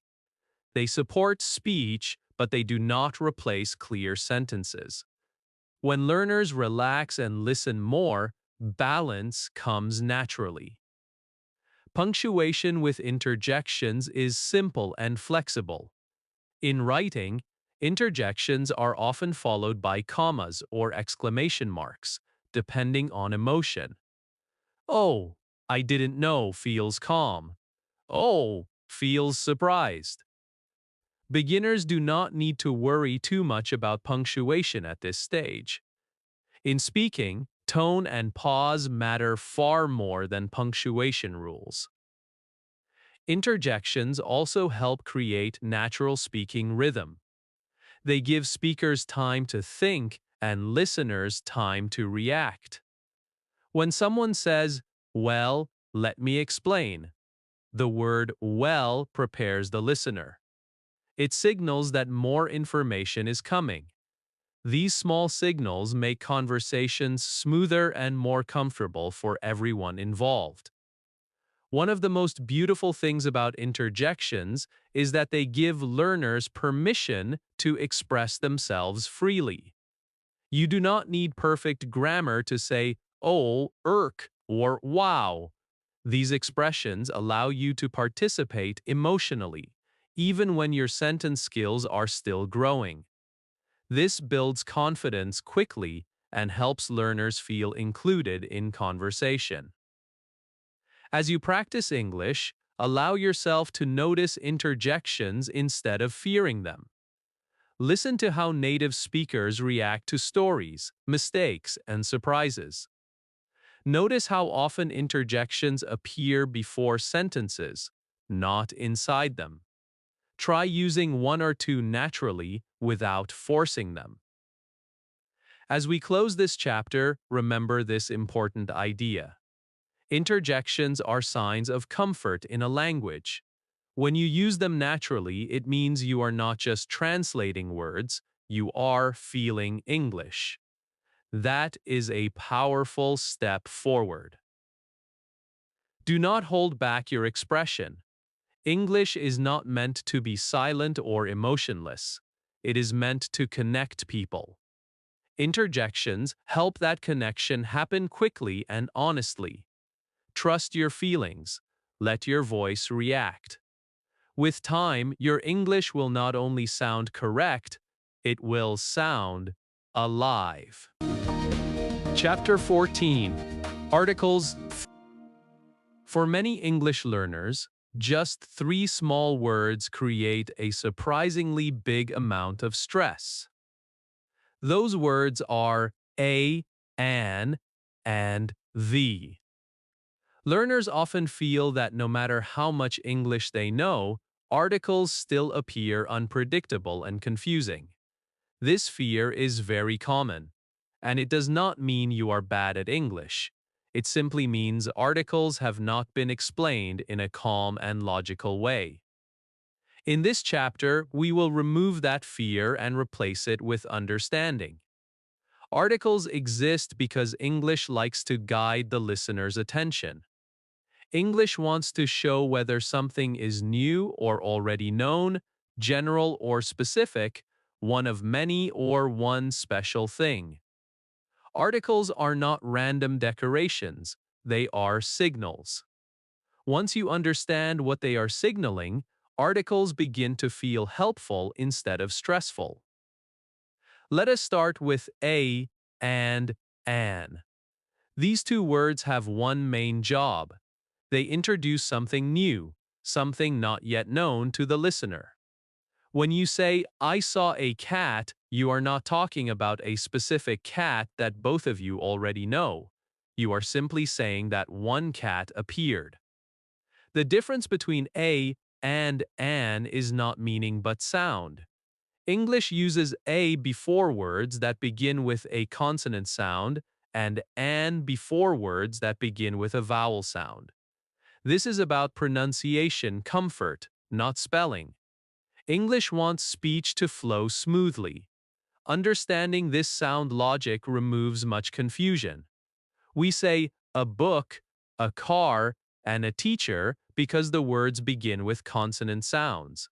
We say an apple, an idea, and an hour because the sound at the beginning is a vowel sound, even when the spelling looks different.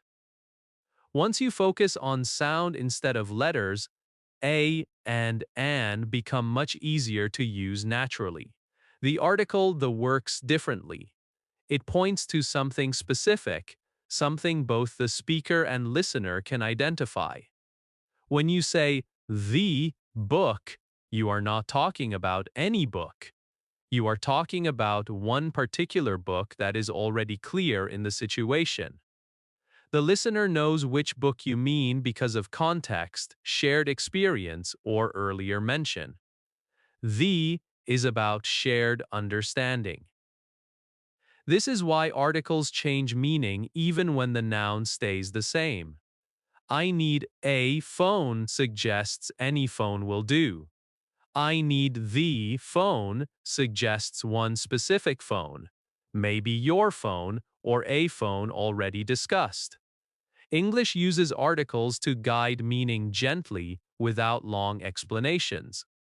This is a powerful feature of the language. Sometimes English uses no article at all, and this often confuses learners the most. But again, there is logic here.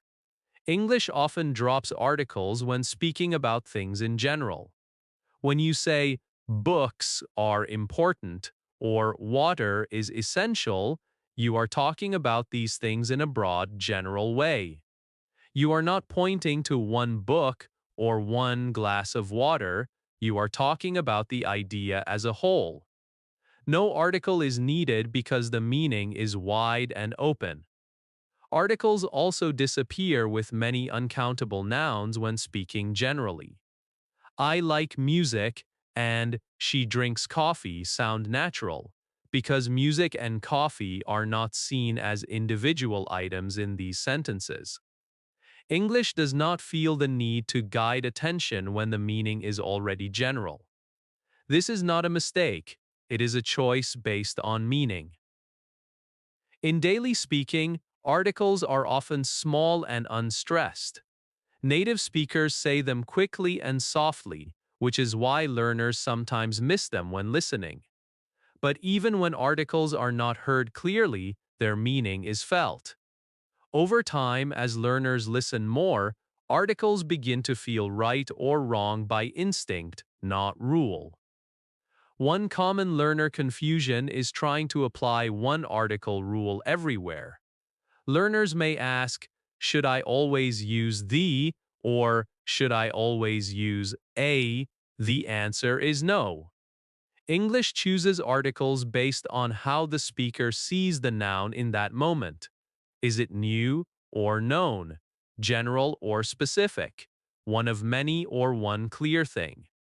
These questions guide article choice naturally.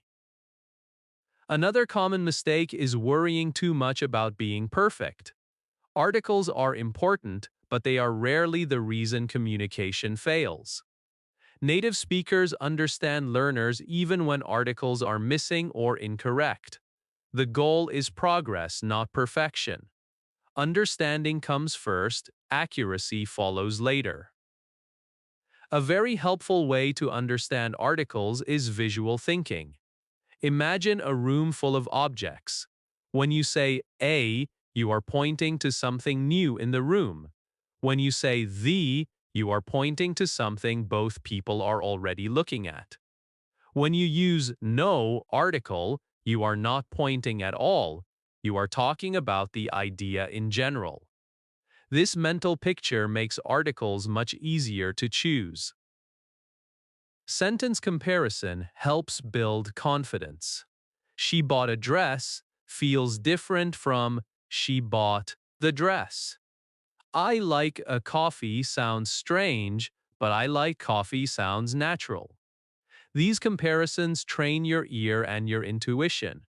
Over time, you will feel article use instead of calculating it. As we close this chapter, take a moment to breathe. Articles are not traps, they are gentle guides. You do not need to master them in one day, you only need to notice them and understand their purpose. English does not expect perfection from learners. It responds to patience and awareness.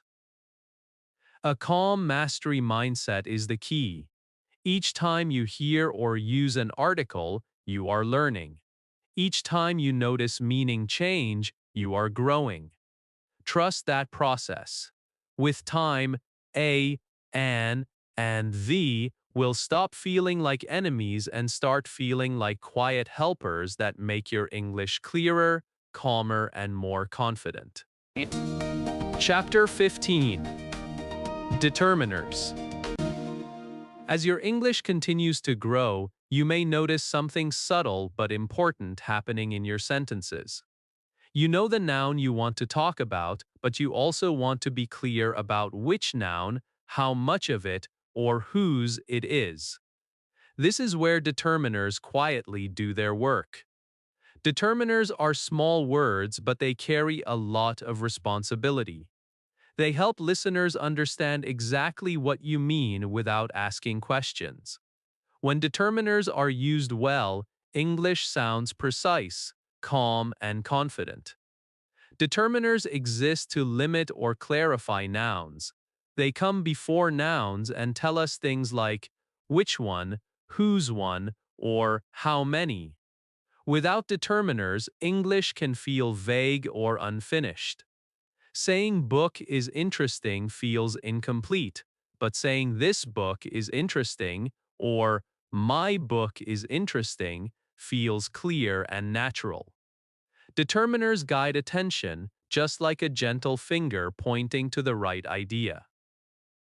One group of determiners you already know very well includes this, that, these, and those. These words help us show distance and number.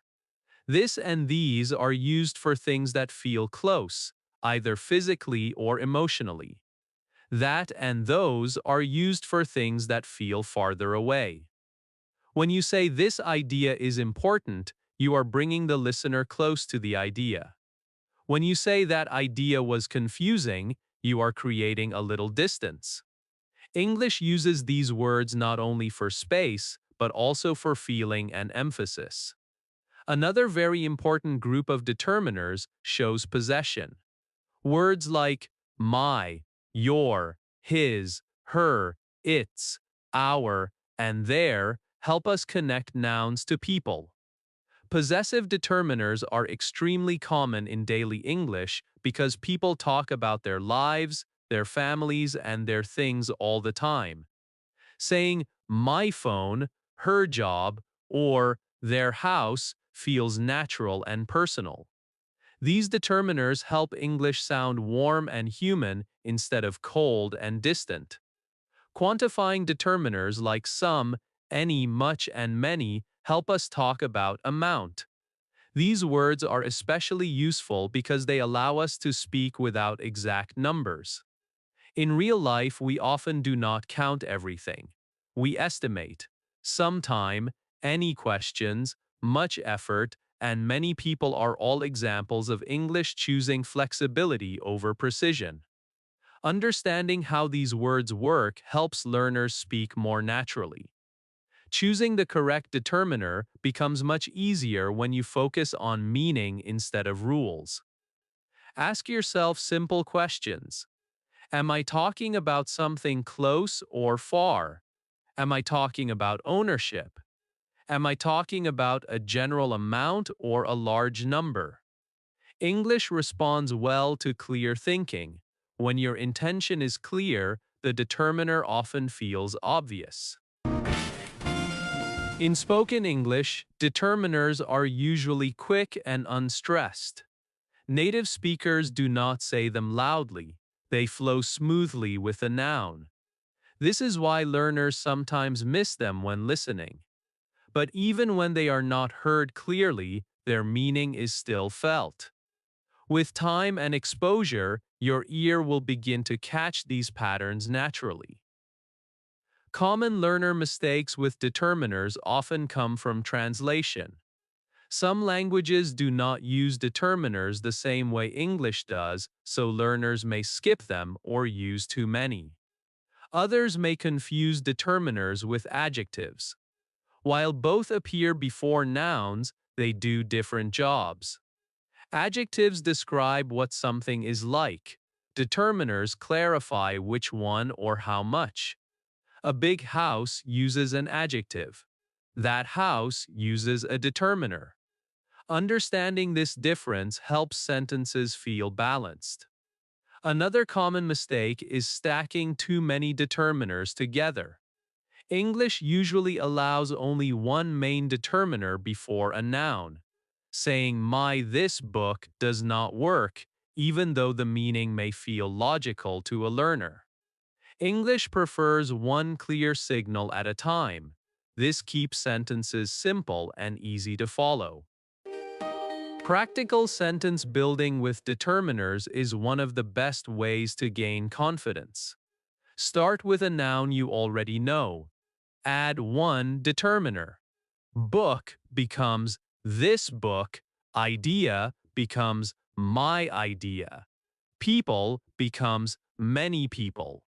Notice how the sentence immediately feels clearer. You do not need to add more words, the determiner does the work for you. As you practice, listen carefully to real conversations. Notice how often people use determiners without thinking. Notice how they adjust determiners to match context. Over time, you will begin to do the same. This is not memorization, this is familiarity. As we reach the end of this chapter, remember this important idea. Determiners are not extra grammar rules, they are clarity tools. They help your listener understand exactly what you mean without confusion. When you use determiners comfortably, your English sounds thoughtful and precise. You do not need to be perfect, you only need to be aware.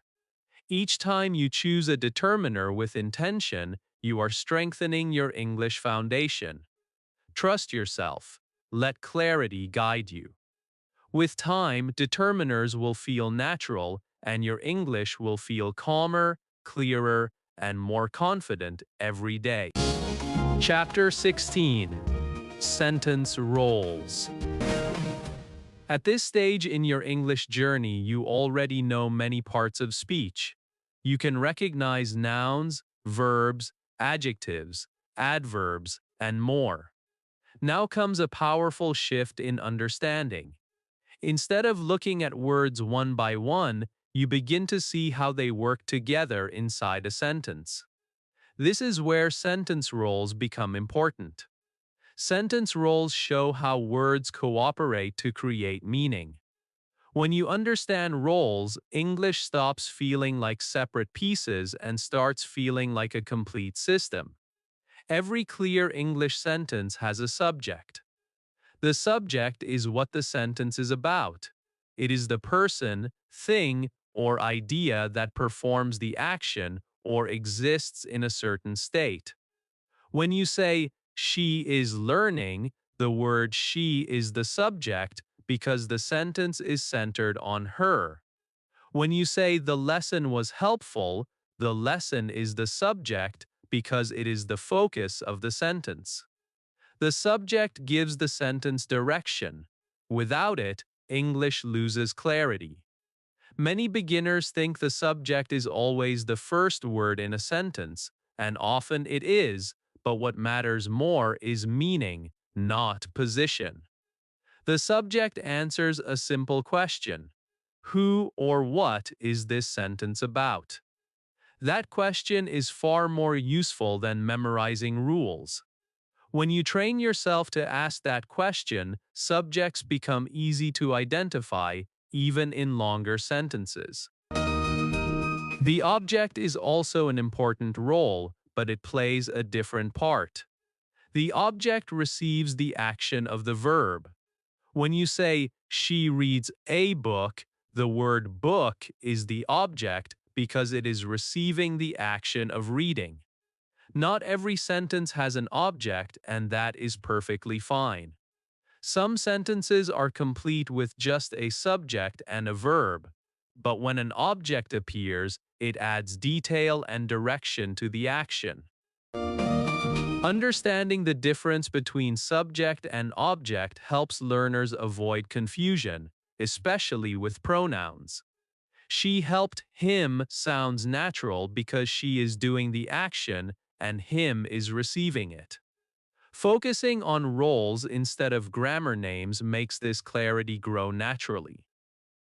The predicate is the part of the sentence that tells us something about the subject. It usually includes the verb and everything that comes after it. In the sentence, they are practicing English every day. The predicate is are practicing English every day. The predicate carries information. It tells us what the subject is doing, feeling, or experiencing. Thinking of the predicate as the information part of the sentence makes it much easier to understand. Within predicates, English uses complements and modifiers.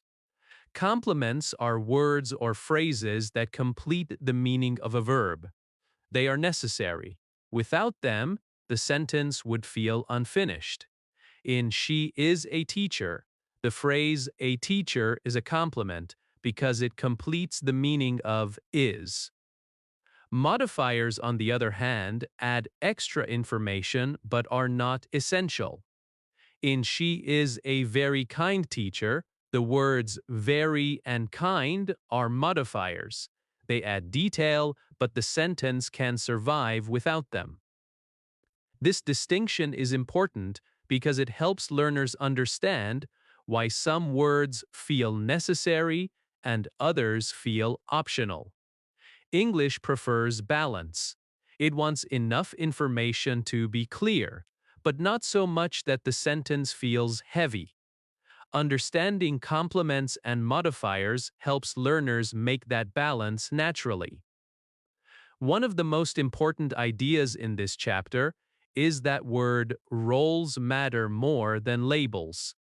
Native speakers do not think in terms like subject or predicate while speaking. They think in meaning. They know what the sentence is about and what information they want to give. Roles explain how English organizes that meaning, but they do not control it. When learners focus too much on labels, they freeze. When they focus on meaning, they move forward. Sentence meaning can shift dramatically when roles change. "The dog chased the cat" feels very different from "the cat chased the dog," even though the words are almost the same. The roles of subject and object change, and the meaning changes with them. This is why understanding roles gives learners real power. You are no longer guessing, you are choosing meaning. In spoken English, awareness of sentence roles helps learners follow conversations more easily. When listening, you begin to catch who is doing what, even if you miss a word. This improves comprehension and reduces panic. Spoken English often drops extra words, but roles remain clear. Training your ear to listen for roles is a powerful skill. Common beginner errors often come from role confusion.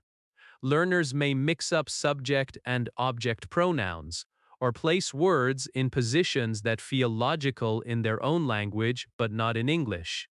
These mistakes are normal. They are signs of growth. The goal is not to eliminate mistakes immediately, but to understand why something feels off so correction becomes easier over time. Sentence structure clarity grows when learners build sentences slowly and intentionally. Start with a clear subject, add a clear verb, then decide if you need an object or a complement. Finally, add modifiers if you want more detail. This step-by-step thinking mirrors how strong English sentences are built naturally. As we come to the end of this chapter, take a moment to recognize how far you have come. You are no longer just learning words, you are learning how English thinks. Sentence roles give you structure without pressure. They explain why sentences work the way they do. Remember this: you do not need to analyze every sentence you speak. Understanding roles is about awareness, not control. With time and practice, roles become instinct. And when that happens, English begins to flow with confidence, clarity, and calm. Chapter 17. Word Placement.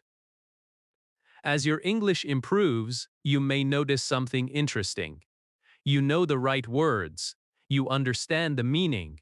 but sometimes your sentences still sound a little unusual, even though nothing is technically wrong. This usually happens because of word placement. Word placement is not about advanced grammar. It is about rhythm, clarity, and comfort. English listeners feel meaning not only through words, but through where those words appear. When placement feels natural, confidence follows. Word placement matters because English has a strong sense of order. This order helps listeners understand quickly without effort. When words appear in expected places, the brain relaxes. When they appear in unexpected places, the listener has to work harder. This does not mean you are wrong or unclear. It simply means English has patterns that help communication flow smoothly. Learning these patterns helps your English sound calm and natural. English sentence rhythm is deeply connected to placement. English likes a gentle forward movement. The sentence usually starts with the subject, moves to the verb, and then adds information step by step. This rhythm feels balanced. When learners place words randomly or follow the rhythm of their first language, English can sound heavy or confusing. Understanding rhythm helps you place words with confidence instead of hesitation. The typical word order in English is surprisingly simple. Most sentences follow this pattern. Subject first, then verb, then object or complement, and finally, extra information like time or place. I study English at home every evening follows this flow naturally. You do not need to memorize the pattern as a rule. You only need to notice how often English uses it. Repetition builds instinct. Word placement also allows you to change emphasis. English speakers move words slightly to highlight what matters most. When you say, "I only study English at night," the word only changes the focus. When you say, "At night, I study English," the placement adds emphasis to time. English uses placement to guide attention gently, not aggressively. This makes speech expressive without being dramatic. Adjectives and adverbs are especially sensitive to placement. Adjectives usually appear before nouns or after linking verbs, and adverbs often appear near the verbs they describe. When learners place these words incorrectly, sentences may still be understood, but they feel uncomfortable. "She speaks English very well" feels natural, while "she very well speaks English" feels forced. Listening carefully to natural speech helps these patterns settle into your mind. Questions have their own placement logic, and clarity here builds confidence quickly. English often moves helping verbs to the front in questions. "You are ready" becomes "are you ready?" This change signals a question instantly. Learners sometimes forget this movement and keep statement order in questions, which can sound uncertain. Understanding that questions have a clear and friendly structure makes speaking much easier. Spoken English and written English handle placement slightly differently. In spoken English, flexibility and rhythm matter more than strict structure. People start sentences with adverbs, conjunctions, or phrases to guide conversation. "Actually, I think work" or "at first, I was nervous" sound natural in speech. Written English often prefers more balanced structure, but spoken English welcomes variation as long as meaning is clear. Common learner mistakes with placement usually come from direct translation or overthinking.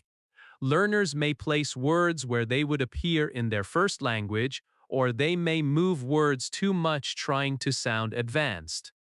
English prefers simplicity. When in doubt, return to the basic flow: subject, verb, then information. Simple placement sounds confident. Practical sentence reordering is a powerful exercise.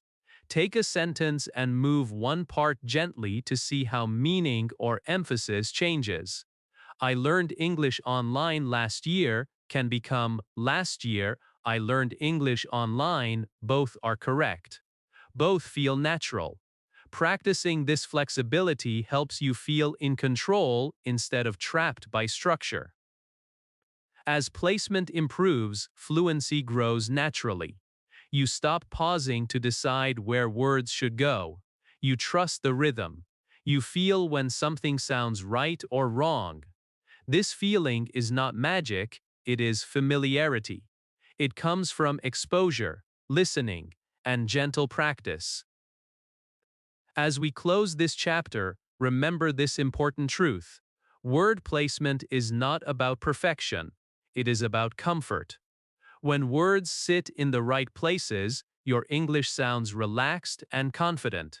You do not need to force anything. Let patterns guide you. You are not learning English to impress. You are learning English to connect. Clear placement helps that connection happen smoothly. Trust yourself. Trust the rhythm.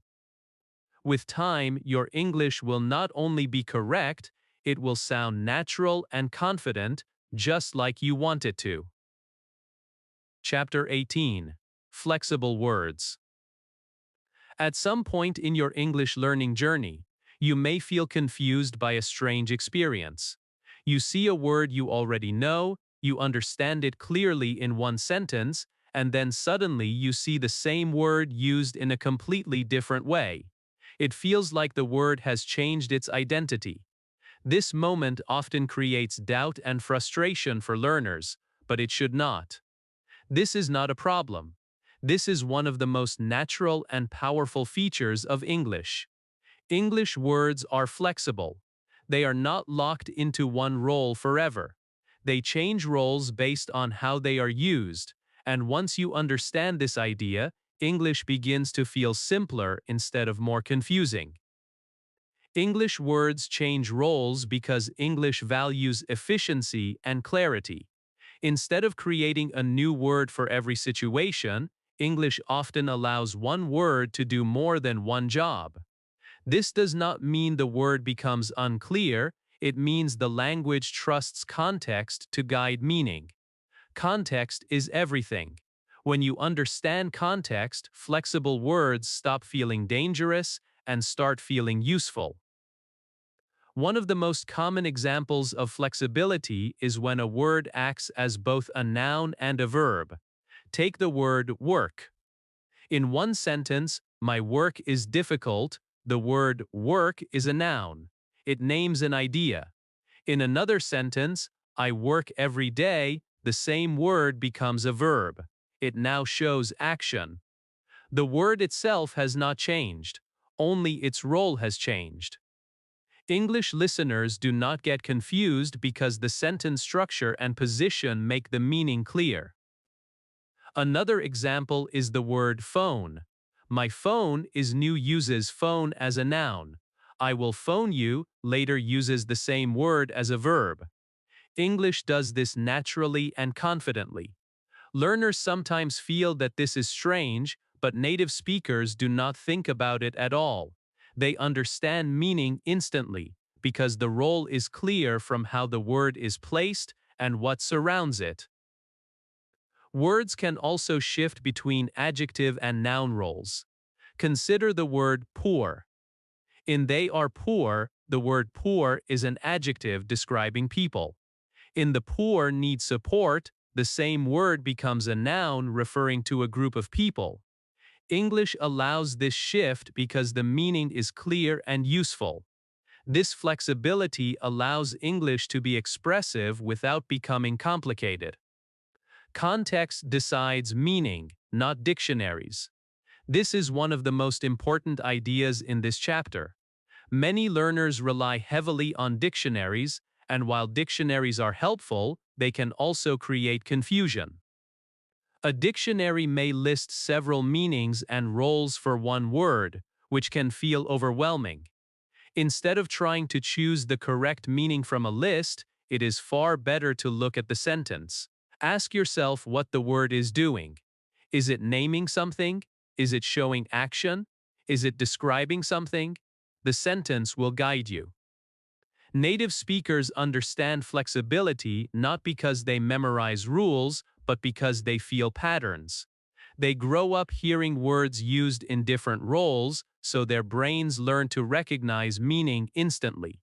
Learners can develop this same ability through exposure and calm observation.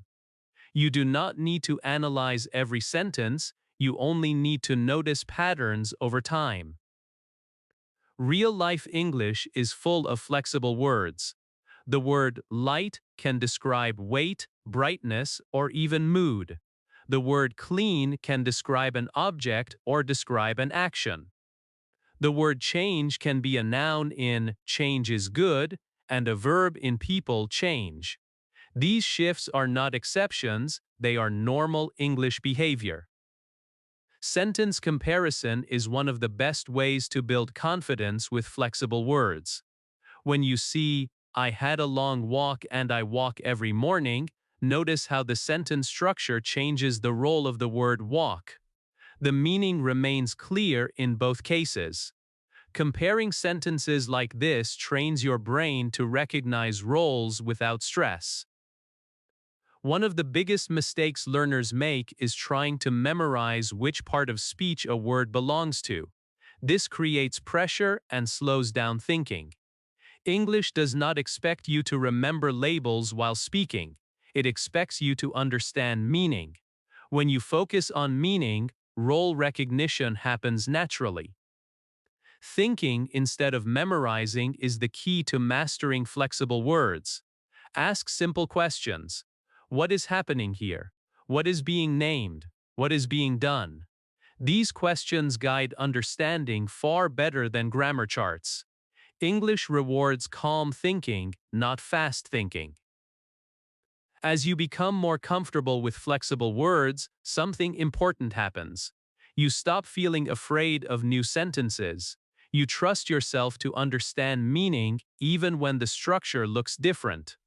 This trust builds real confidence, the kind that allows you to keep speaking even when you are unsure.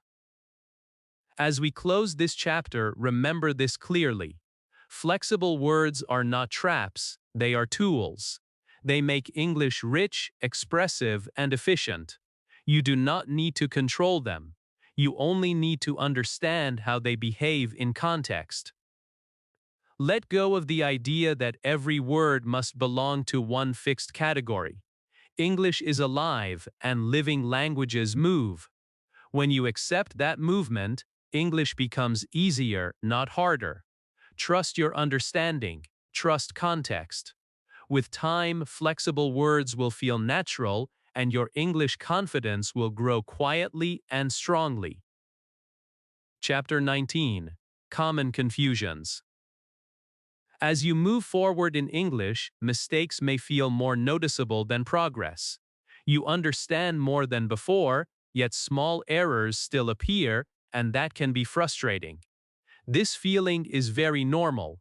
In fact, it is a sign that you are learning deeply. Common confusions exist not because learners are careless, but because English has patterns that overlap and interact. In this chapter, we will look at the most frequent learner confusions calmly and gently, without blame, and turn them into opportunities for growth. One of the most common areas of confusion is between adjectives and adverbs. Learners often say things like, "She speaks very good," instead of, "She speaks very well." This happens because both words describe something, but they describe different things. Adjectives describe nouns, while adverbs describe actions. The confusion disappears when you stop thinking about word labels and start asking one question. What is being described here? If the word describes an action like speaking, moving, or thinking, an adverb is usually needed. When learners focus on meaning instead of form, correction becomes easier and faster. Another frequent confusion happens between verbs and nouns, especially with flexible words. A learner might say, I did a mistake instead of I made a mistake, or I have a discuss instead of I have a discussion. These errors happen because English uses certain verbs naturally with certain nouns. This is not about intelligence or effort, it is about exposure. Native speakers hear these patterns thousands of times. Learners can build the same familiarity by noticing which words often appear together instead of translating directly. Preposition misuse is another area that causes stress. Learners may say depend of instead of depend on, or married with instead of marry to. These mistakes are extremely common and completely understandable. Prepositions are not logical in isolation. They are learned through use and repetition. The best approach is not memorization, but noticing phrases as complete units. Hearing and repeating depend on or interested in helps the brain store them naturally. Article errors also appear often, especially with a, and the. Learners may use the article too much, too little, or in the wrong place. These mistakes happen because many languages do not use articles the same way English does. Instead of feeling frustrated, it helps to remember that articles are meaning signals. They show whether something is new, specific, or general. Even when articles are incorrect, communication usually continues smoothly. Accuracy improves gradually with awareness and listening.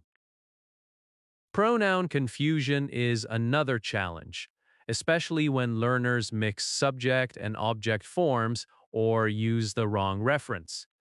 Saying me and my friend went instead of my friend and I went, or confusing he and she are very common early mistakes. These errors are not signs of failure, they are signs that the learner is speaking more and experimenting. Over time, as sentence roles become clearer, pronoun accuracy improves naturally. It is very important to understand why mistakes are normal. Language learning is not a straight line. It is a cycle of trying, adjusting, and trying again. Every mistake shows that your brain is actively working with the language. Silence is far more dangerous than mistakes. When you speak and make errors, you are giving yourself material to improve. Self-correction is a powerful skill, but it must be gentle. Constantly stopping yourself to fix every mistake can damage confidence. A better approach is awareness. When you notice a mistake after speaking, quietly register it and move on. Over time, patterns correct themselves. English fluency grows when learners stay relaxed, not tense. Real learner examples show this clearly. Many confident English speakers today once made the same mistakes you are making now. They confused words, misplaced prepositions, and struggled with articles. What helped them was not perfection, but persistence. They kept speaking, kept listening, and allowed the language to settle naturally. Clear correction patterns help learners improve without pressure. Focus on one area at a time. If you notice many adjective and adverb mistakes, gently practice that area for a while. If articles feel confusing, focus on listening for them in real conversations. Small, focused attention brings big results. As we reach the end of this chapter, remember this important truth. Confusion is not the enemy of learning. Fear is. When you approach mistakes with curiosity instead of judgment, progress accelerates. English does not punish you for mistakes, it rewards you for participation. Encouraging growth means trusting the process. You are not behind, you are exactly where a learner should be. Every confusion you face today is a step toward clarity tomorrow. Stay patient, stay engaged. With time, these common confusions will fade and your confidence will rise quietly and steadily. Chapter 20: Real Speech. Up to this point, you have learned how English works. You have explored parts of speech, word roles, placement, and meaning. Now comes the most important step: using all of that knowledge in real communication. This chapter is where English stops being a subject and starts being a living tool. Real speech is not perfect, not polished, and not planned word by word. Real speech is human. It is flexible, emotional, and practical. Understanding this changes everything. In real conversations, parts of speech do not appear as labels or categories. They appear as choices. Speakers choose words quickly based on meaning, feeling, and intention. When someone says, "I was really tired, so I stayed home," they are not thinking about verbs, adverbs, or conjunctions. They are expressing a thought. The grammar works because the meaning is clear. This is how English is meant to be used. Spoken English is flexible by nature. People interrupt themselves, change direction, repeat words, and simplify sentences. They drop unnecessary words and rely on tone, pauses, and facial expression. This does not mean their English is incorrect, it means their English is alive. Learners often believe they must speak in perfect, complete sentences to sound fluent, but this is not true. Fluency comes from comfort, not complexity. Short sentences are powerful in real speech. I understand. That makes sense. I will try. These sentences are clear and confident.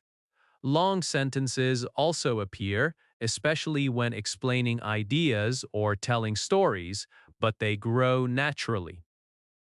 Native speakers mix short and long sentences without thinking. Learners can do the same by focusing on clarity instead of length. Natural pauses are part of real speech. Silence is not failure, it is thinking time. When someone pauses before speaking, it shows thoughtfulness, not weakness. Words like well, so, and actually help manage these pauses and keep conversation flowing. These small signals give your brain time to choose words calmly. Listening for word roles is a powerful real speech skill. Instead of trying to understand every word, focus on who is doing what. Catch the subject. Catch the main verb. Everything else becomes easier. Even when you miss details, meaning stays clear. This skill reduces panic and builds confidence quickly. Thinking before speaking does not mean translating or planning every sentence. It means having a simple intention. What do I want to say? Am I explaining, asking, agreeing, or reacting? When your intention is clear, words follow more easily. English responds well to intention.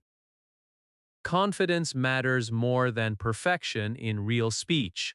People understand confident mistakes more easily than silent correctness. When you speak with calm energy, listeners focus on meaning, not errors. Most native speakers are patient and supportive. They care more about connection than grammar.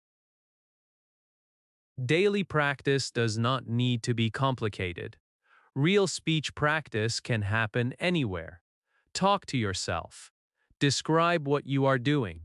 React out loud to simple situations. Repeat phrases you hear. Speak in short bursts.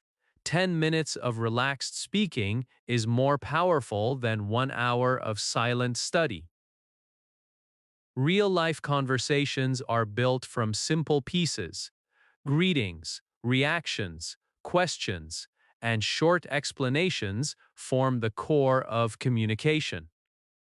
When you listen closely, you will notice that advanced speakers use simple structures very well. They do not impress with grammar. They connect with clarity. As we reach the end of this chapter, remember this clearly. English is not a performance. It is a tool for connection. Parts of speech support communication, but they do not control it. You are allowed to pause. You are allowed to simplify. You are allowed to grow slowly. Real speech begins the moment you stop trying to sound perfect and start trying to be understood. Trust your knowledge. Trust your intention. Speak with calm confidence. English will meet you there. Chapter 21. Meaning Shift. As your English understanding deepens, you begin to notice something subtle but powerful. The same word can appear in two sentences and create completely different meanings. This is not a trick and it is not a mistake. This is how English works. Meaning in English is shaped not only by the word itself, but by the role that word plays in a sentence. When learners understand this idea, English stops feeling unpredictable and starts feeling logical and expressive. A single word can belong to different parts of speech, and when its role changes, its meaning changes with it. This shift does not happen randomly, it happens because the word is doing a different job. English listeners understand this instinctively. Learners can develop the same instinct by focusing on function instead of form. Consider how a word behaves when it acts as a noun versus when it acts as a verb. The word plan is a good example. In we have a plan, the word plan is a noun. It names an idea. In we plan to leave early, the same word becomes a verb. Now it shows action. The core idea remains connected, but the meaning shifts from something that exists to something that happens. English allows this shift because it keeps communication efficient. The same thing happens with words that shift between adjective and adverb roles. When you say, she is quiet, the word quiet describes a state. It tells us what she is like. When you say she speaks quietly, the word quietly describes how the action happens. The feeling of the sentence changes even though the situation may be the same. Understanding what the word is describing helps learners choose the correct form naturally. Context is more important than any dictionary. Dictionaries list meanings, but they cannot show you intention. Context tells you what the speaker wants to express. Many learners feel overwhelmed when they see a word with many definitions. Instead of trying to choose the correct definition, look at the sentence. Look at the position of the word. Look at what comes before and after it.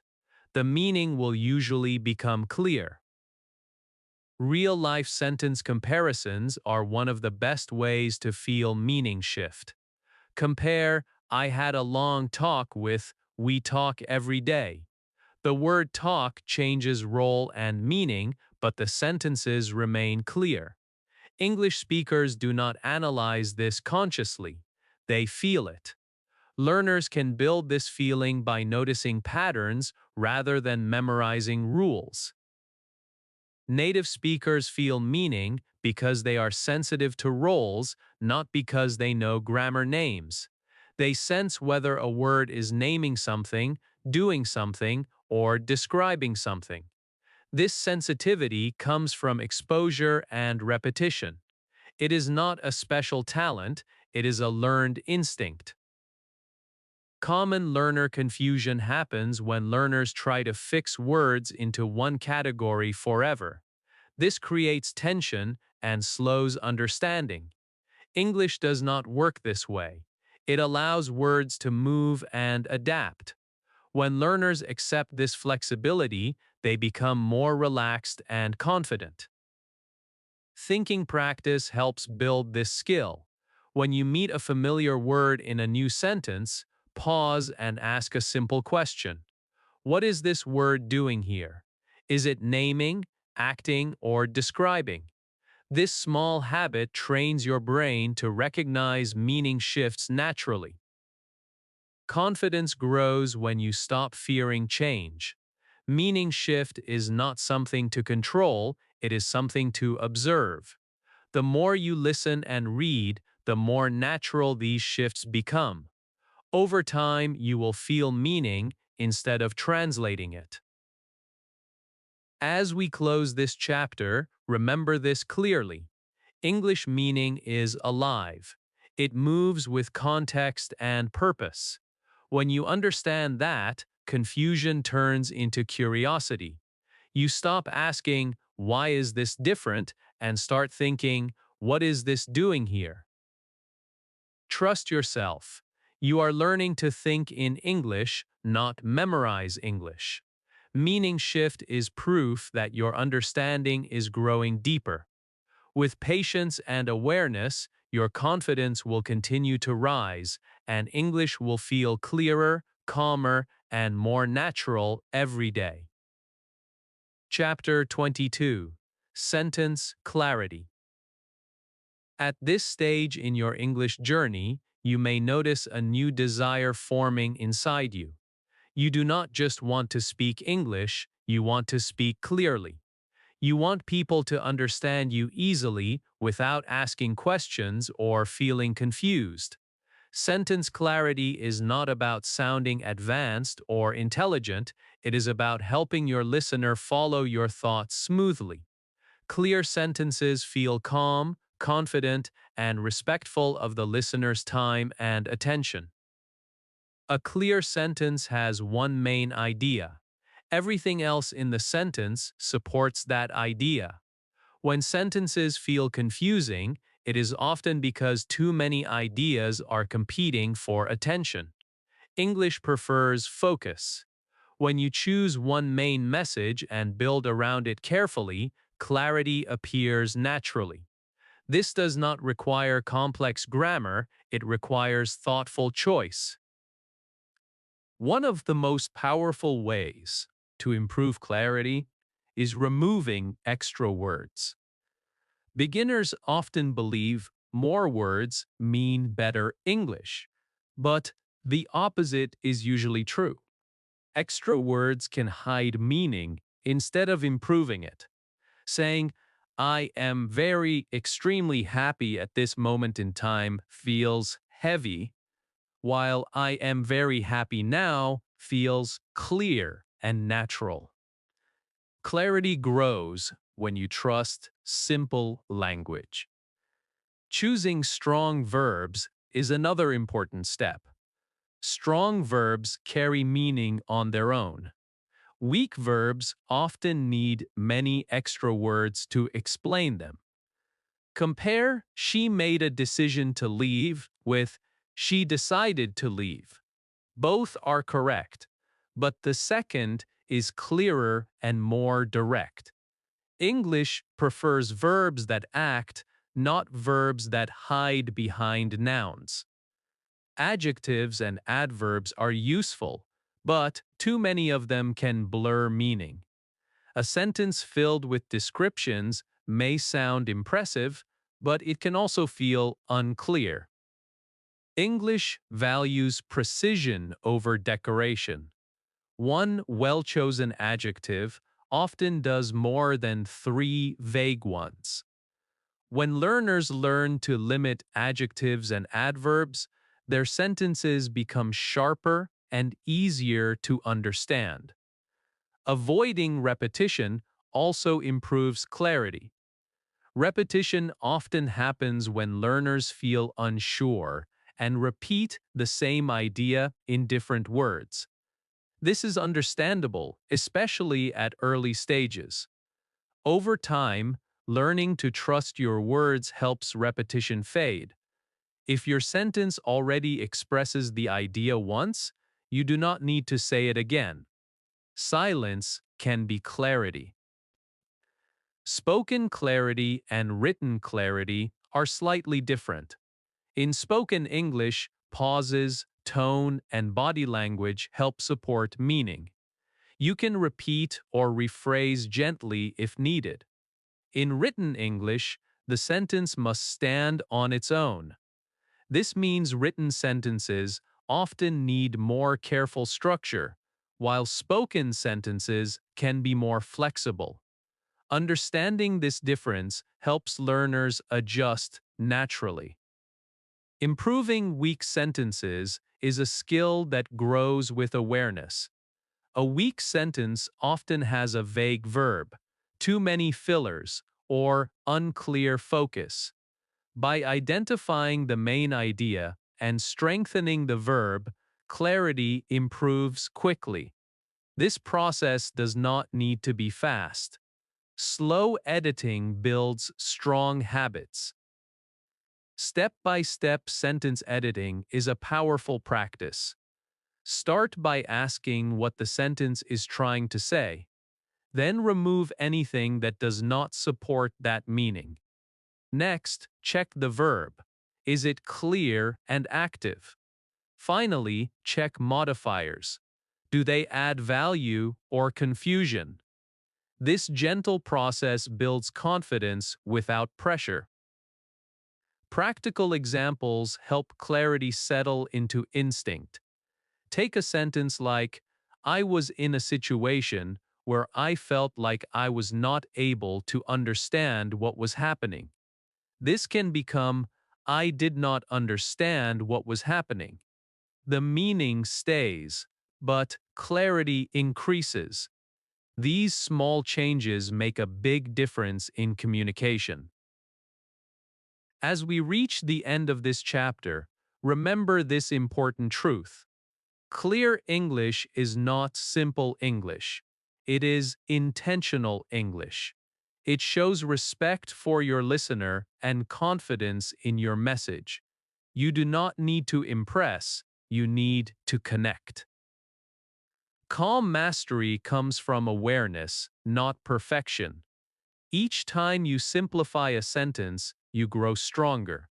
Each time you choose clarity over complexity, your English becomes more powerful. Trust your voice. Trust simplicity.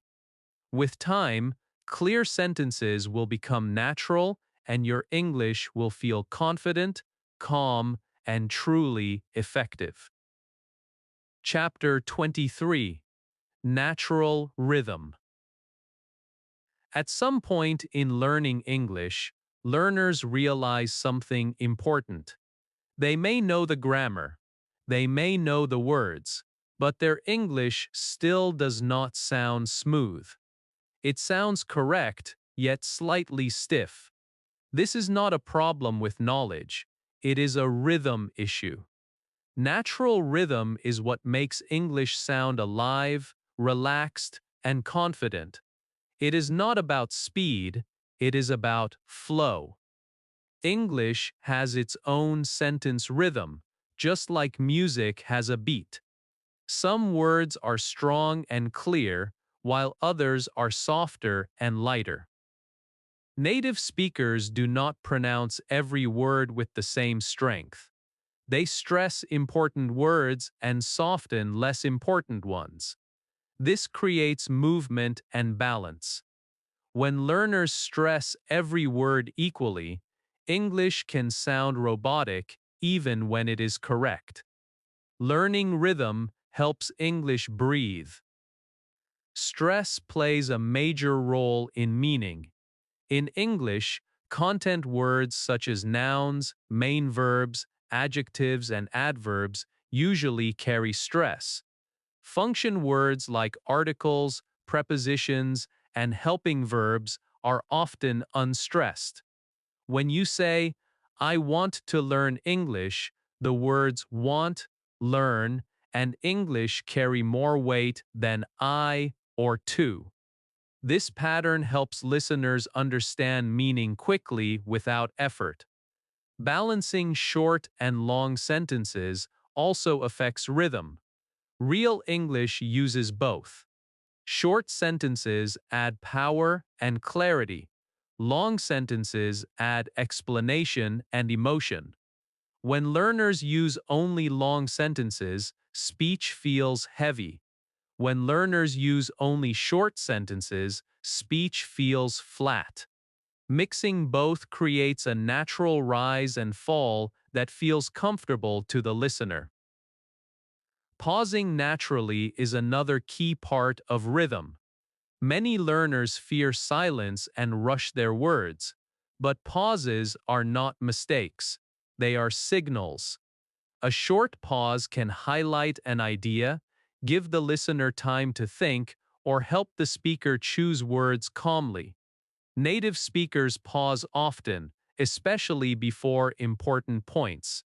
Learning to pause confidently makes English sound thoughtful instead of nervous. Parts of speech directly affect rhythm. Verbs drive movement. Nouns carry meaning. Adjectives add color. Adverbs adjust feeling. When these parts work together smoothly, sentences flow naturally. When too many adjectives or adverbs are packed together, rhythm slows and meaning blurs. Rhythm improves when learners choose words carefully and let strong words do the work. Listening practice is essential for developing rhythm. You cannot feel rhythm by reading rules. You must hear it repeatedly.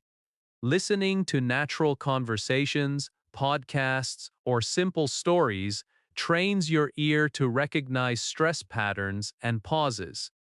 At first, you may not understand everything, but your brain is still learning the music of English. The shadowing technique is one of the most effective rhythm-building tools.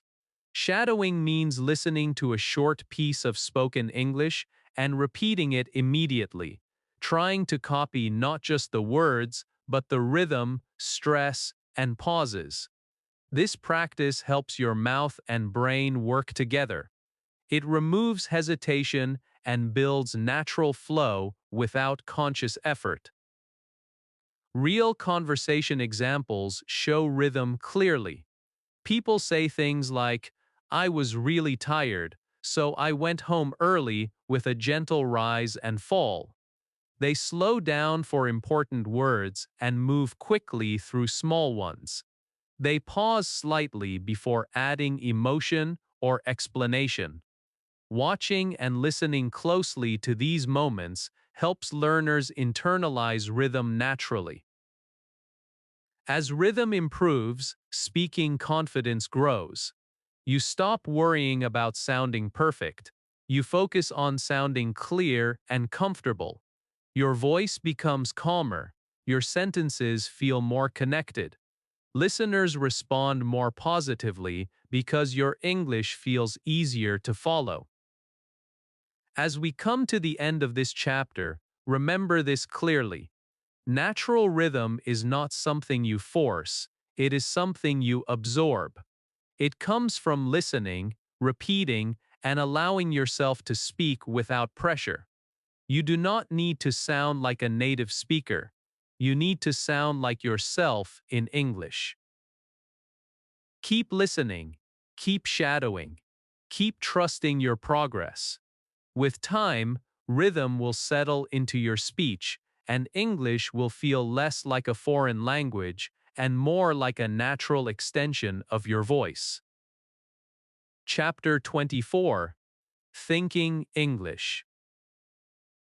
At some point, every English learner reaches a hidden wall. You know words, you know grammar, you understand lessons. But when it is time to speak, everything slows down. Your mind goes quiet, then busy, then tired. This happens because you are translating. You are thinking in your first language, then converting every thought into English. This process is exhausting, and it blocks natural speaking.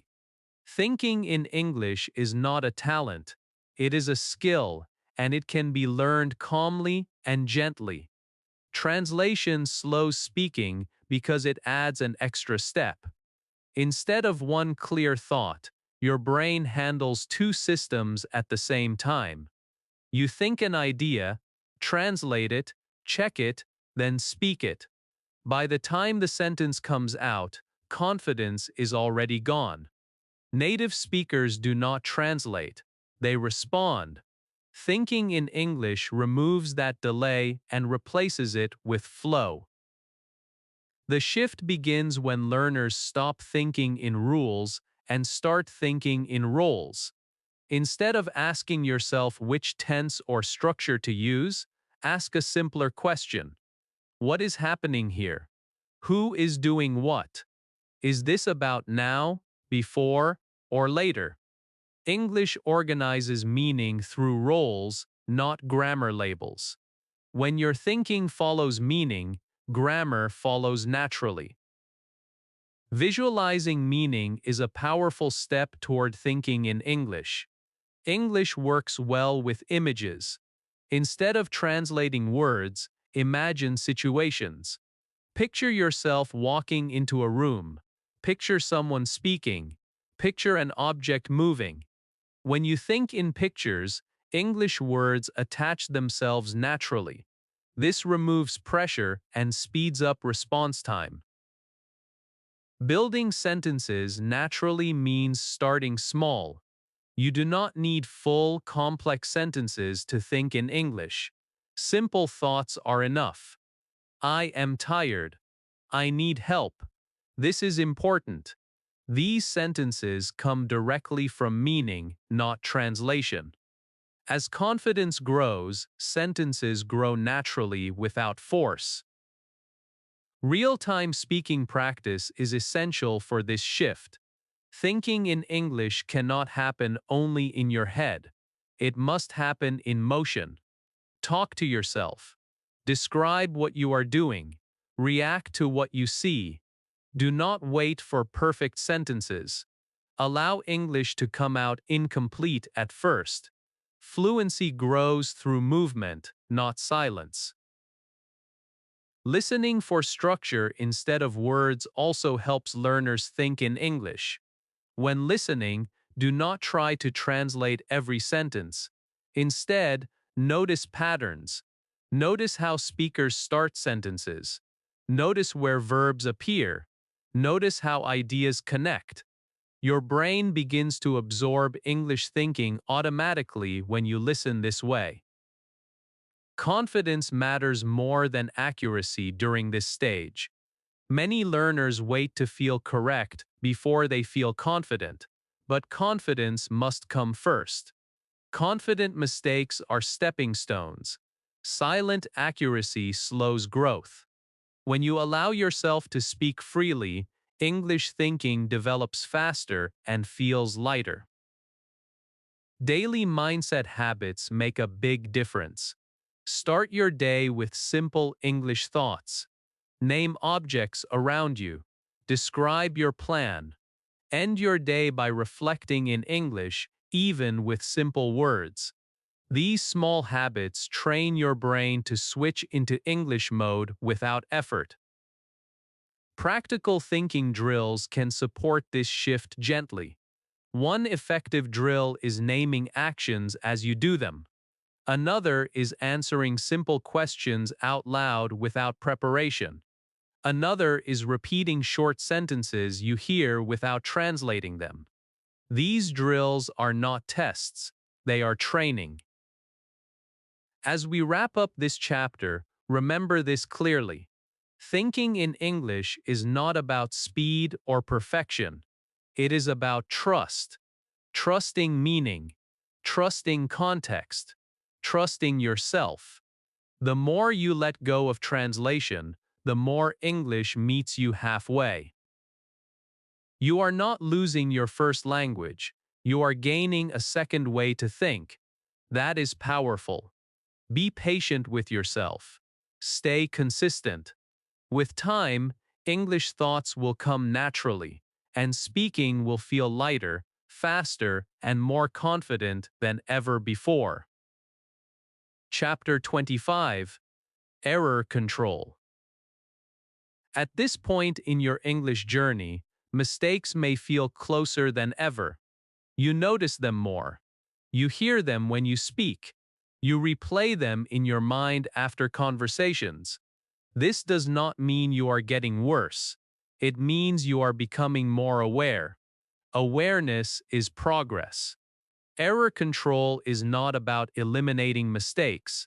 It is about learning how to live with them calmly, correct them gently, and keep moving forward without fear.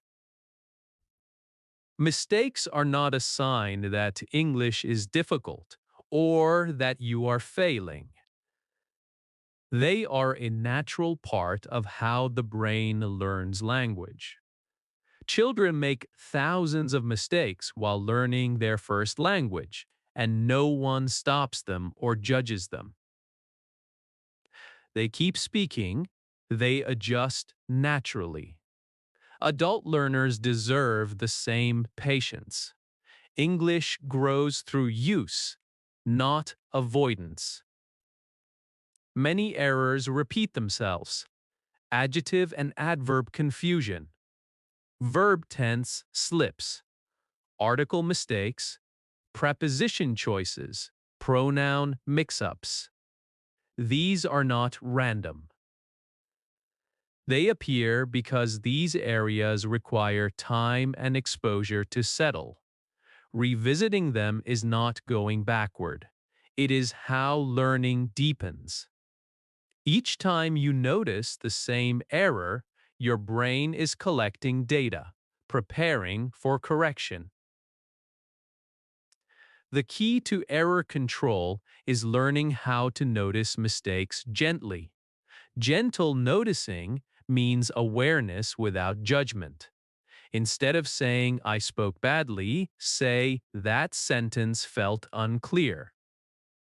This shift in thinking removes emotional pressure and keeps the mind open. When fear disappears, correction becomes easier.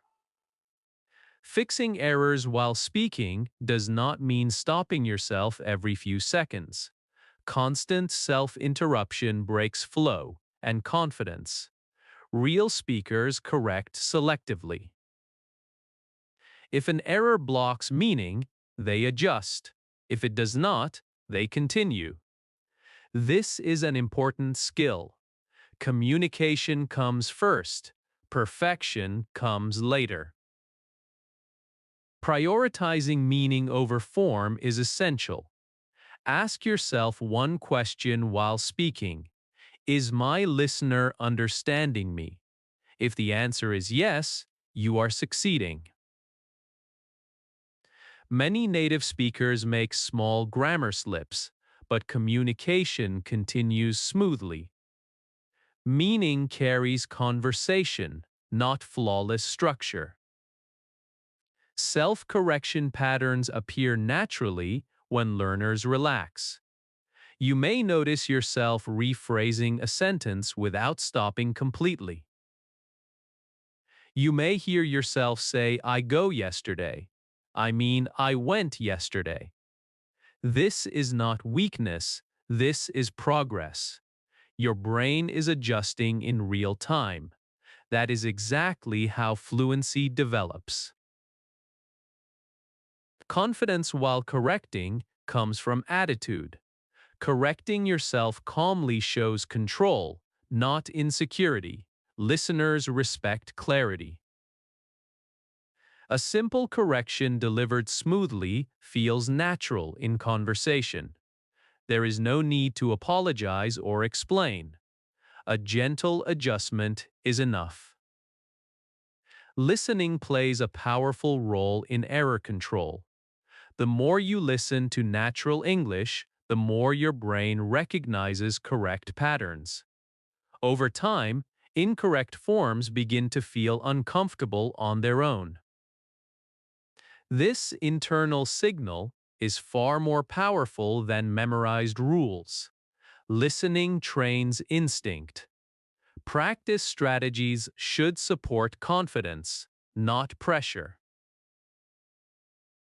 Choose one small area to focus on at a time. Listen for it. Practice it lightly. Speak freely without monitoring everything else. Progress happens faster when focus is narrow and calm. One helpful strategy is delayed correction. Instead of correcting yourself while speaking, reflect afterward. Think about one sentence you want to improve. Correct it once, then move on.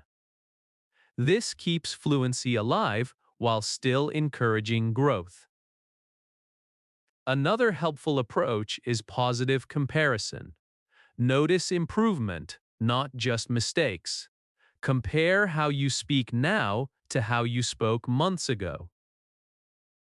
You will see growth that daily awareness sometimes hides. Confidence grows when progress is recognized. As we close this chapter, remember this important truth. Error control is not about control. It is about trust. Trust that your brain is learning. Trust that mistakes are temporary. Trust that communication matters more than correctness. You are not expected to speak perfect English. You are expected to speak real English. Stay curious. Stay relaxed. Let errors guide you, not stop you. With time, self-correction will feel natural, confidence will rise, and English will feel like a skill you own, not a test you fear. Chapter 26. Fluency Tools. When learners think about fluency, they often imagine speaking fast, using big words, or sounding exactly like a native speaker. But real fluency is something much quieter and much more powerful. Fluency is the ability to keep going. It is the ability to continue speaking even when the perfect word does not come immediately.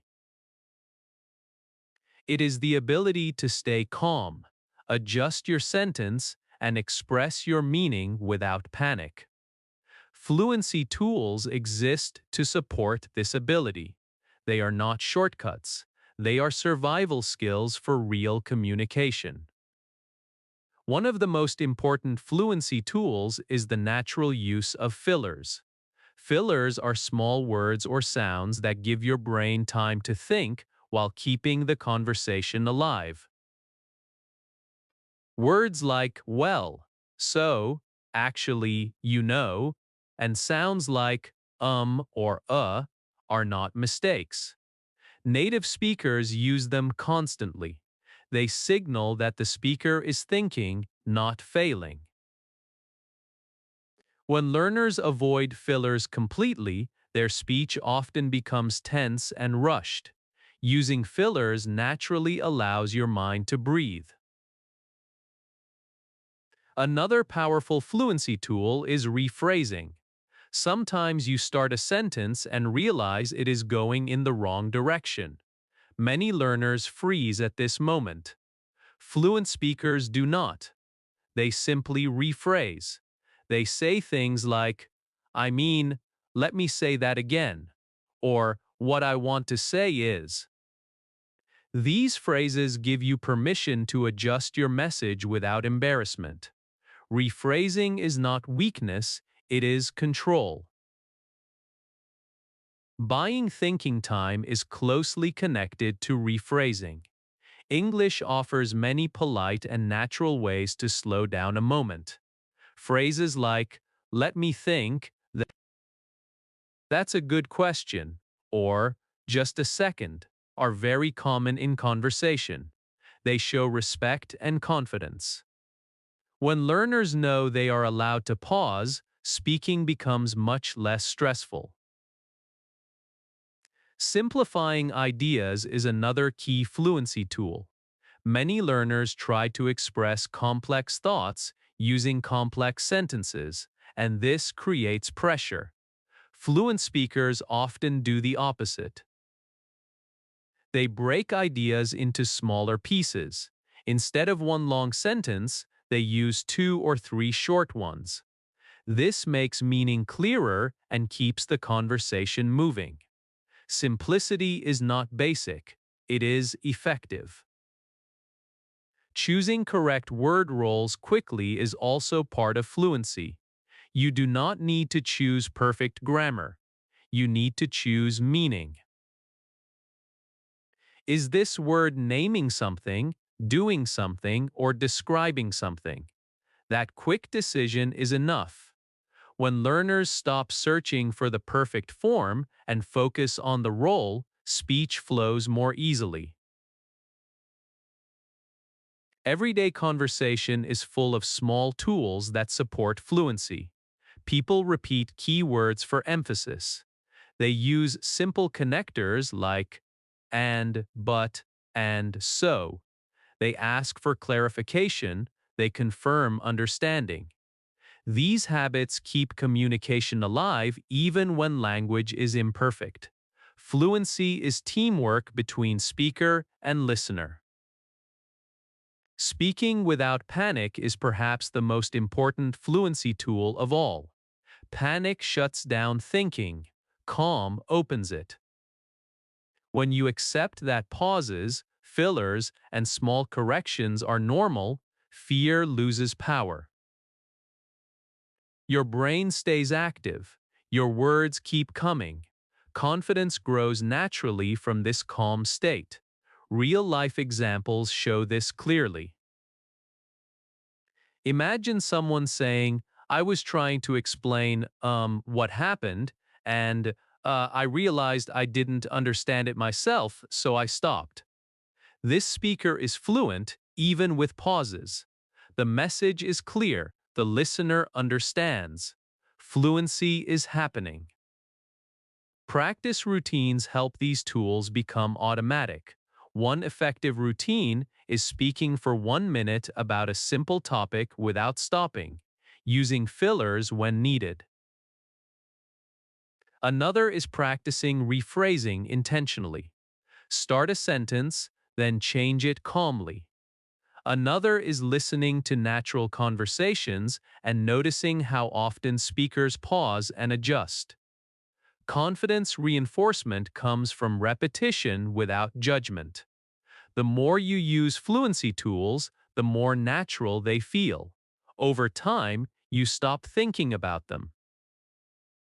They become part of your speaking instinct. This is how real fluency is built.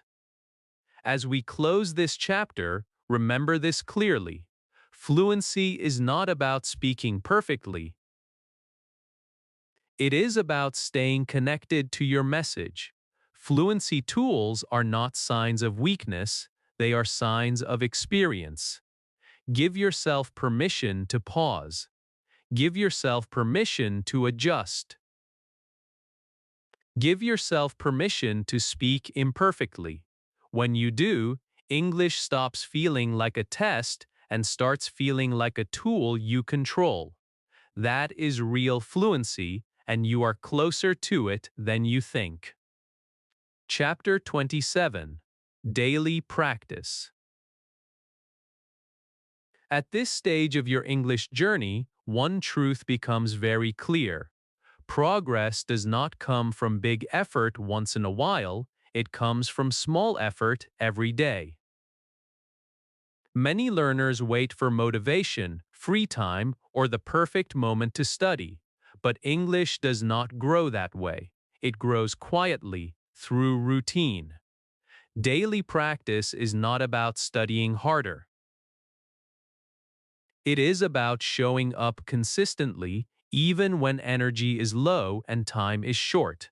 Consistency always beats intensity. Studying for 2 hours once a week feels impressive, but it rarely leads to lasting change. 10 focused minutes every day trains the brain far more effectively. Daily contact keeps English fresh in your mind. Words stay active. Sentence patterns feel familiar. Confidence grows because English becomes part of your life instead of a separate task. A simple 10-minute daily practice plan is enough to create real progress. This plan does not require books, apps, or complicated schedules. It only requires attention. In those 10 minutes, you might speak for 3 minutes, listen for 3 minutes, and reflect for 4 minutes. The exact structure matters less than the habit itself. When practice is short, resistance disappears. Noticing parts of speech in daily life is a powerful habit. You do not need to analyze sentences deeply. Simply notice. Notice how a noun names something. Notice how a verb moves the sentence forward. Notice how an adjective adds color. This awareness trains your brain naturally. English becomes something you observe, not something you memorize. Speaking to yourself is one of the most effective daily practices. Many learners feel shy about this, but it is completely normal. Talk about what you are doing. Talk about how you feel. Ask yourself simple questions and answer them out loud. This kind of speaking removes pressure because there is no audience. It builds fluency quietly and safely. Daily life itself is the best practice environment. You do not need special lessons to practice English. Cooking, walking, working, shopping, and resting all provide material. Describe objects around you. Describe actions. React to situations. When English connects to real life, it stops feeling abstract and starts feeling useful. Listening actively is another essential daily habit. Active listening means listening with purpose, not just letting sound play in the background. Choose simple content. Focus on rhythm, word order, and common phrases. You do not need to understand every word. You need to notice patterns.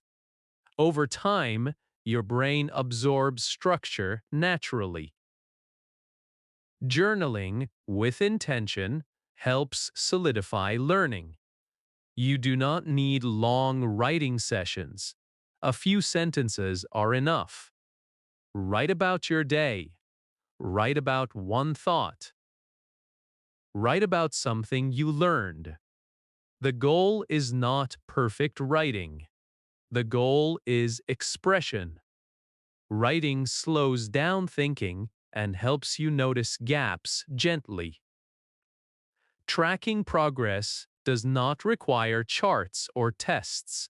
Simple awareness is enough. Notice when sentences come faster.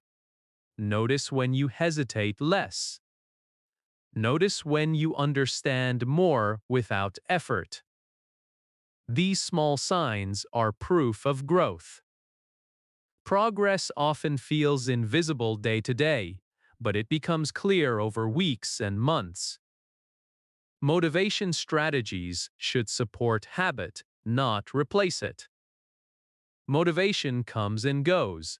Habit stays.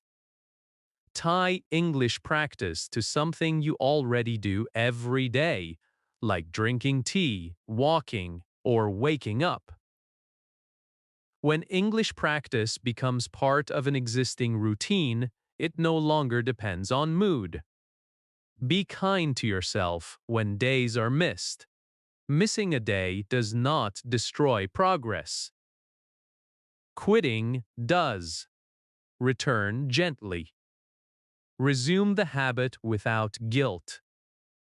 English learning is a long journey, not a short challenge.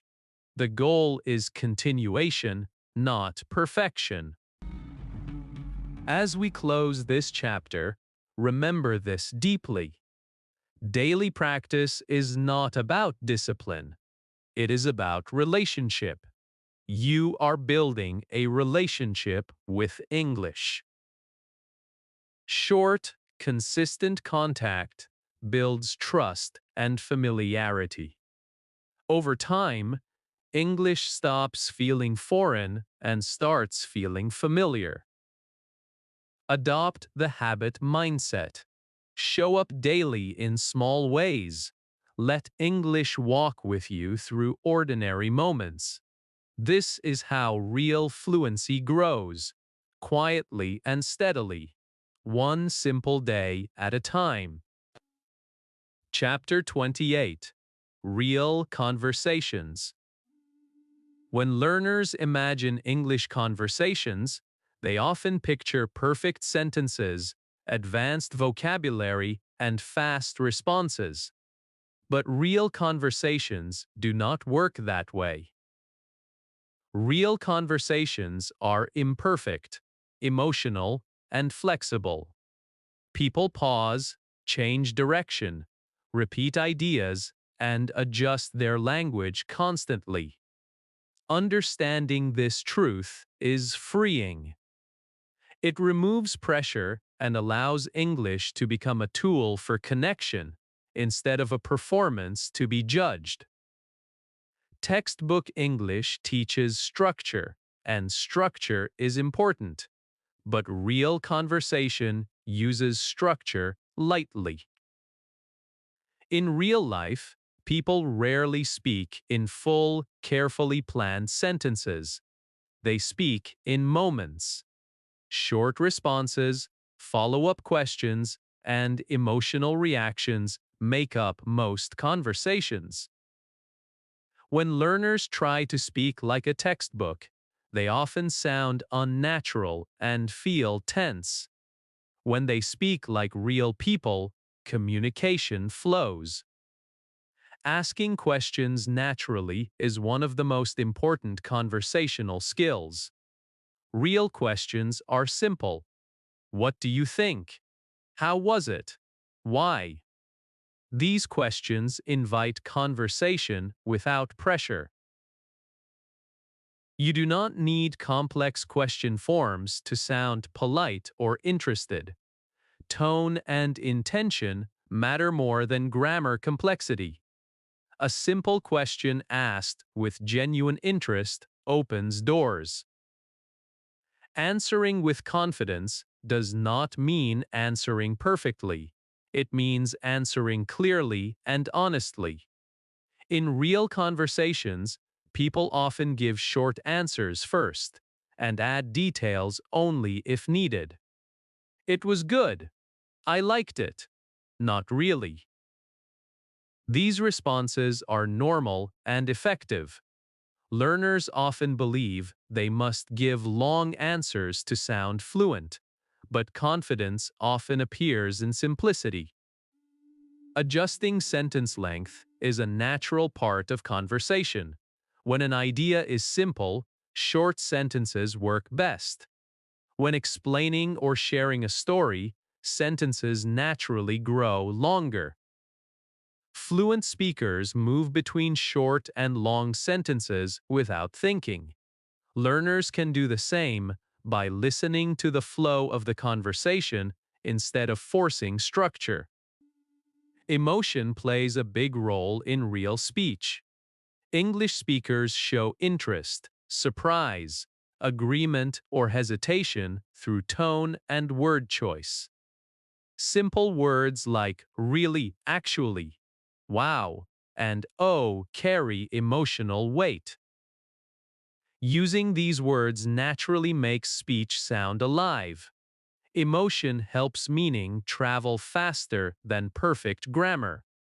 Real-life dialogue is built from patterns, not scripts. People greet each other, react, ask follow-up questions, and close conversations gently. These patterns repeat everywhere. When learners recognize them, conversations feel predictable instead of scary. Predictability builds confidence. Listening and responding is a shared responsibility. You do not need to understand every word to respond well. Often, understanding the main idea is enough.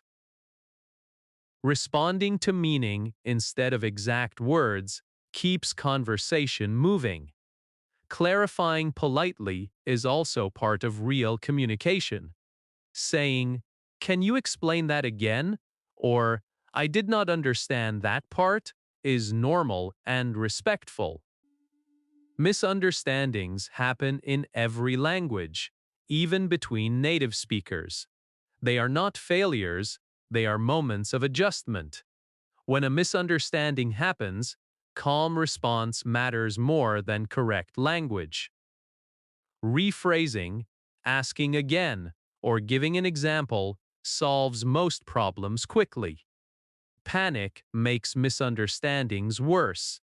Calm curiosity fixes them. Confidence in interaction grows through experience, not theory. Each conversation you attempt builds skill, even if it feels uncomfortable. Confidence does not mean fear disappears. It means you continue speaking despite fear. Over time, fear loses strength because success becomes familiar. As we close this chapter, remember this clearly. Real conversations are not tests, they are exchanges. You are not being evaluated, you are being understood. English exists to connect people, not to measure perfection. Allow yourself to speak naturally. Allow yourself to pause. Allow yourself to adjust. Each real conversation strengthens your ability to communicate. With time, English will feel less like a subject and more like a shared human space where you belong. Chapter 29. Independent Speaker. There comes a quiet moment in every language learner's journey when something shifts. You stop waiting for permission to speak. You stop asking yourself if your sentence is correct before opening your mouth. You begin to trust that you can communicate, even if your English is not perfect. This moment marks the birth of the independent speaker. Independence in English is not about knowing everything. It is about trusting what you already know and using it freely. Trusting your language ability is the foundation of independence. You have learned words, patterns, and meanings. You have practiced listening, speaking, and thinking in English. Now the most important step is believing that this knowledge lives inside you. Many learners continue to depend on rules, notes, or teachers even when they no longer need them. Independence begins when you allow yourself to speak without checking every step. Thinking without labels is a powerful sign of growth. At the beginning, labels like noun, verb, and tense help organize learning. But fluent speakers do not think in labels. They think in meaning. They think in intention. When you stop asking, "What grammar is this?" and start asking, "What do I want to say?" English becomes lighter and faster. This shift is not careless, it is mature. Using intuition is something learners often underestimate. Your intuition is built from everything you have heard, read, and practiced. When a sentence feels right or wrong, that feeling comes from experience, not guessing. Trusting intuition allows you to move forward even when you are unsure. Over time, intuition becomes more accurate because it is constantly being refined through use. Learning from mistakes is part of independence, not a sign that you still need guidance. Independent speakers do not avoid mistakes. They notice them, adjust, and continue. They do not stop speaking to analyze every error. They allow communication to happen first and improvement to follow naturally. This mindset keeps progress alive. Self-directed improvement means you no longer wait for lessons to tell you what to fix. You listen to yourself. You notice patterns. You choose what to improve next. Maybe you focus on clearer verbs. Maybe you listen more closely to rhythm. Maybe you practice conversations. This freedom allows learning to fit your life instead of controlling it. Language growth does not end with a course. It continues for life. Even native speakers grow their language through reading, conversation, and experience. As an independent speaker, you accept that English will keep evolving with you. There is no final level to reach. There is only deeper comfort and stronger expression. Confidence over perfection is the core belief of independence.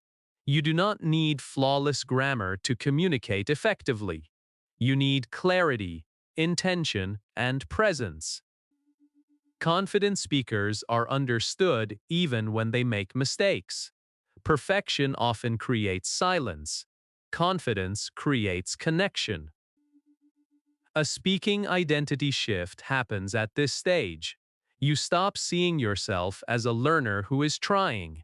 You begin to see yourself as a speaker who is improving. This identity change is subtle but powerful. It affects how you approach conversations, challenges, and new situations. You belong in English spaces now. Motivation at this level comes from ownership, not pressure.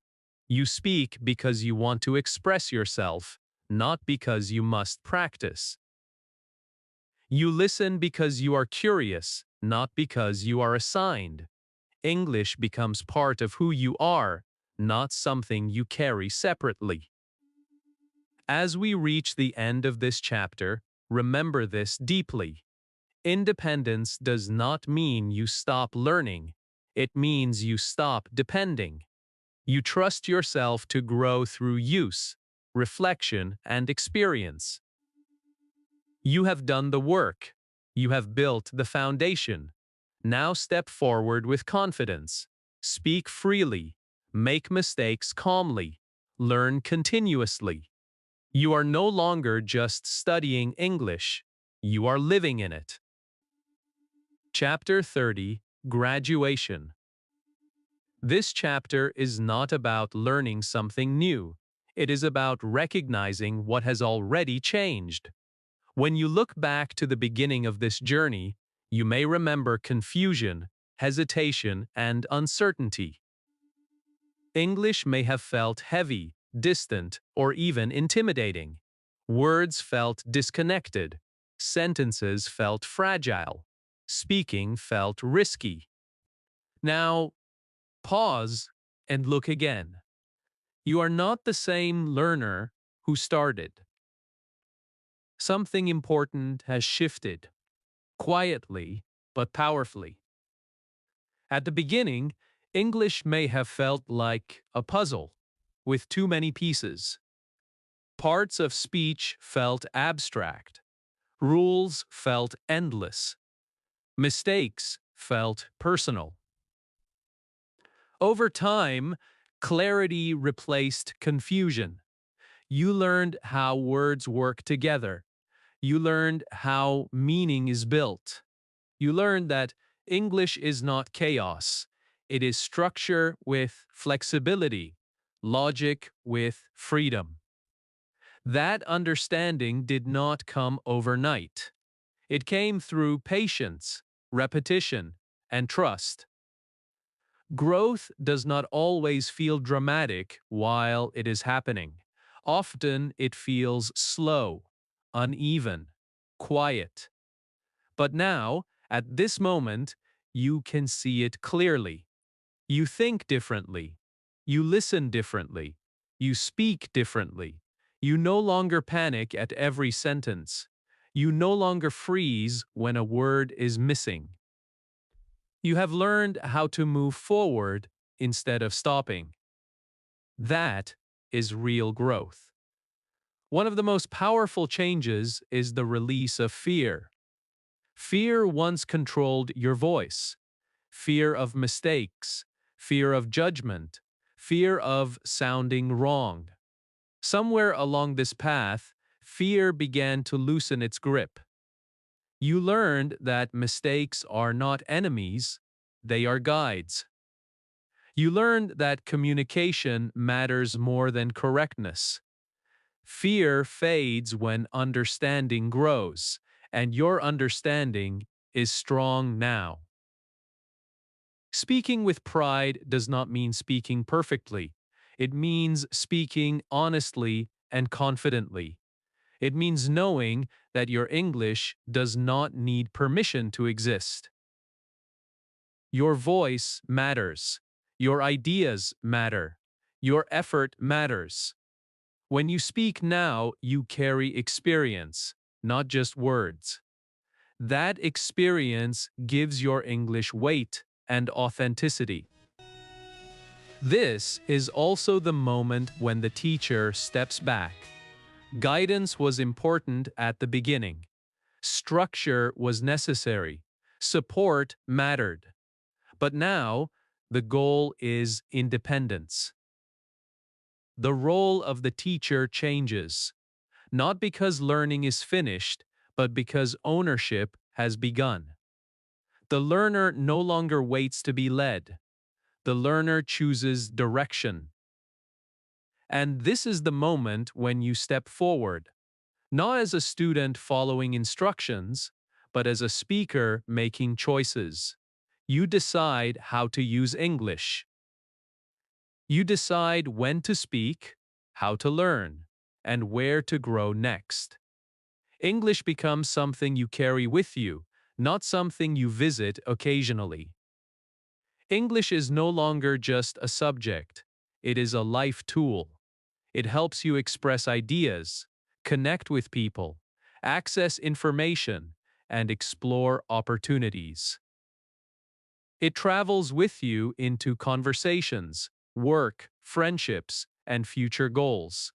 It becomes part of how you move through the world. The next steps are yours to choose. You may continue improving fluency.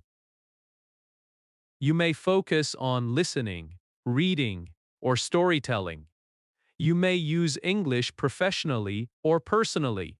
There is no single path forward.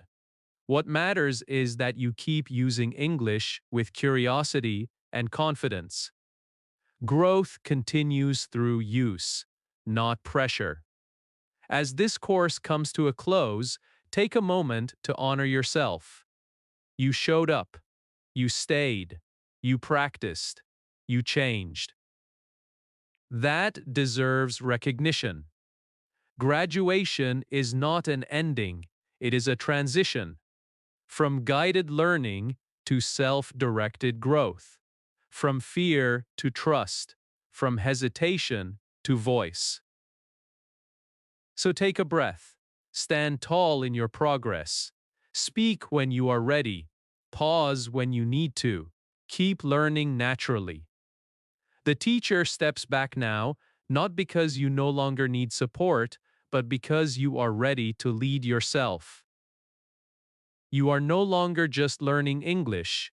You are living in it. You have reached the end of this course, but not the end of your English journey. What you have built here is understanding, confidence, and trust in your own voice. English is no longer something to fear or overthink. It is a tool you can use, shape, and grow with every day. Keep speaking, keep listening, keep learning naturally. Progress will continue as long as you stay connected to the language. Be proud of how far you've come and step forward knowing that English now belongs to you.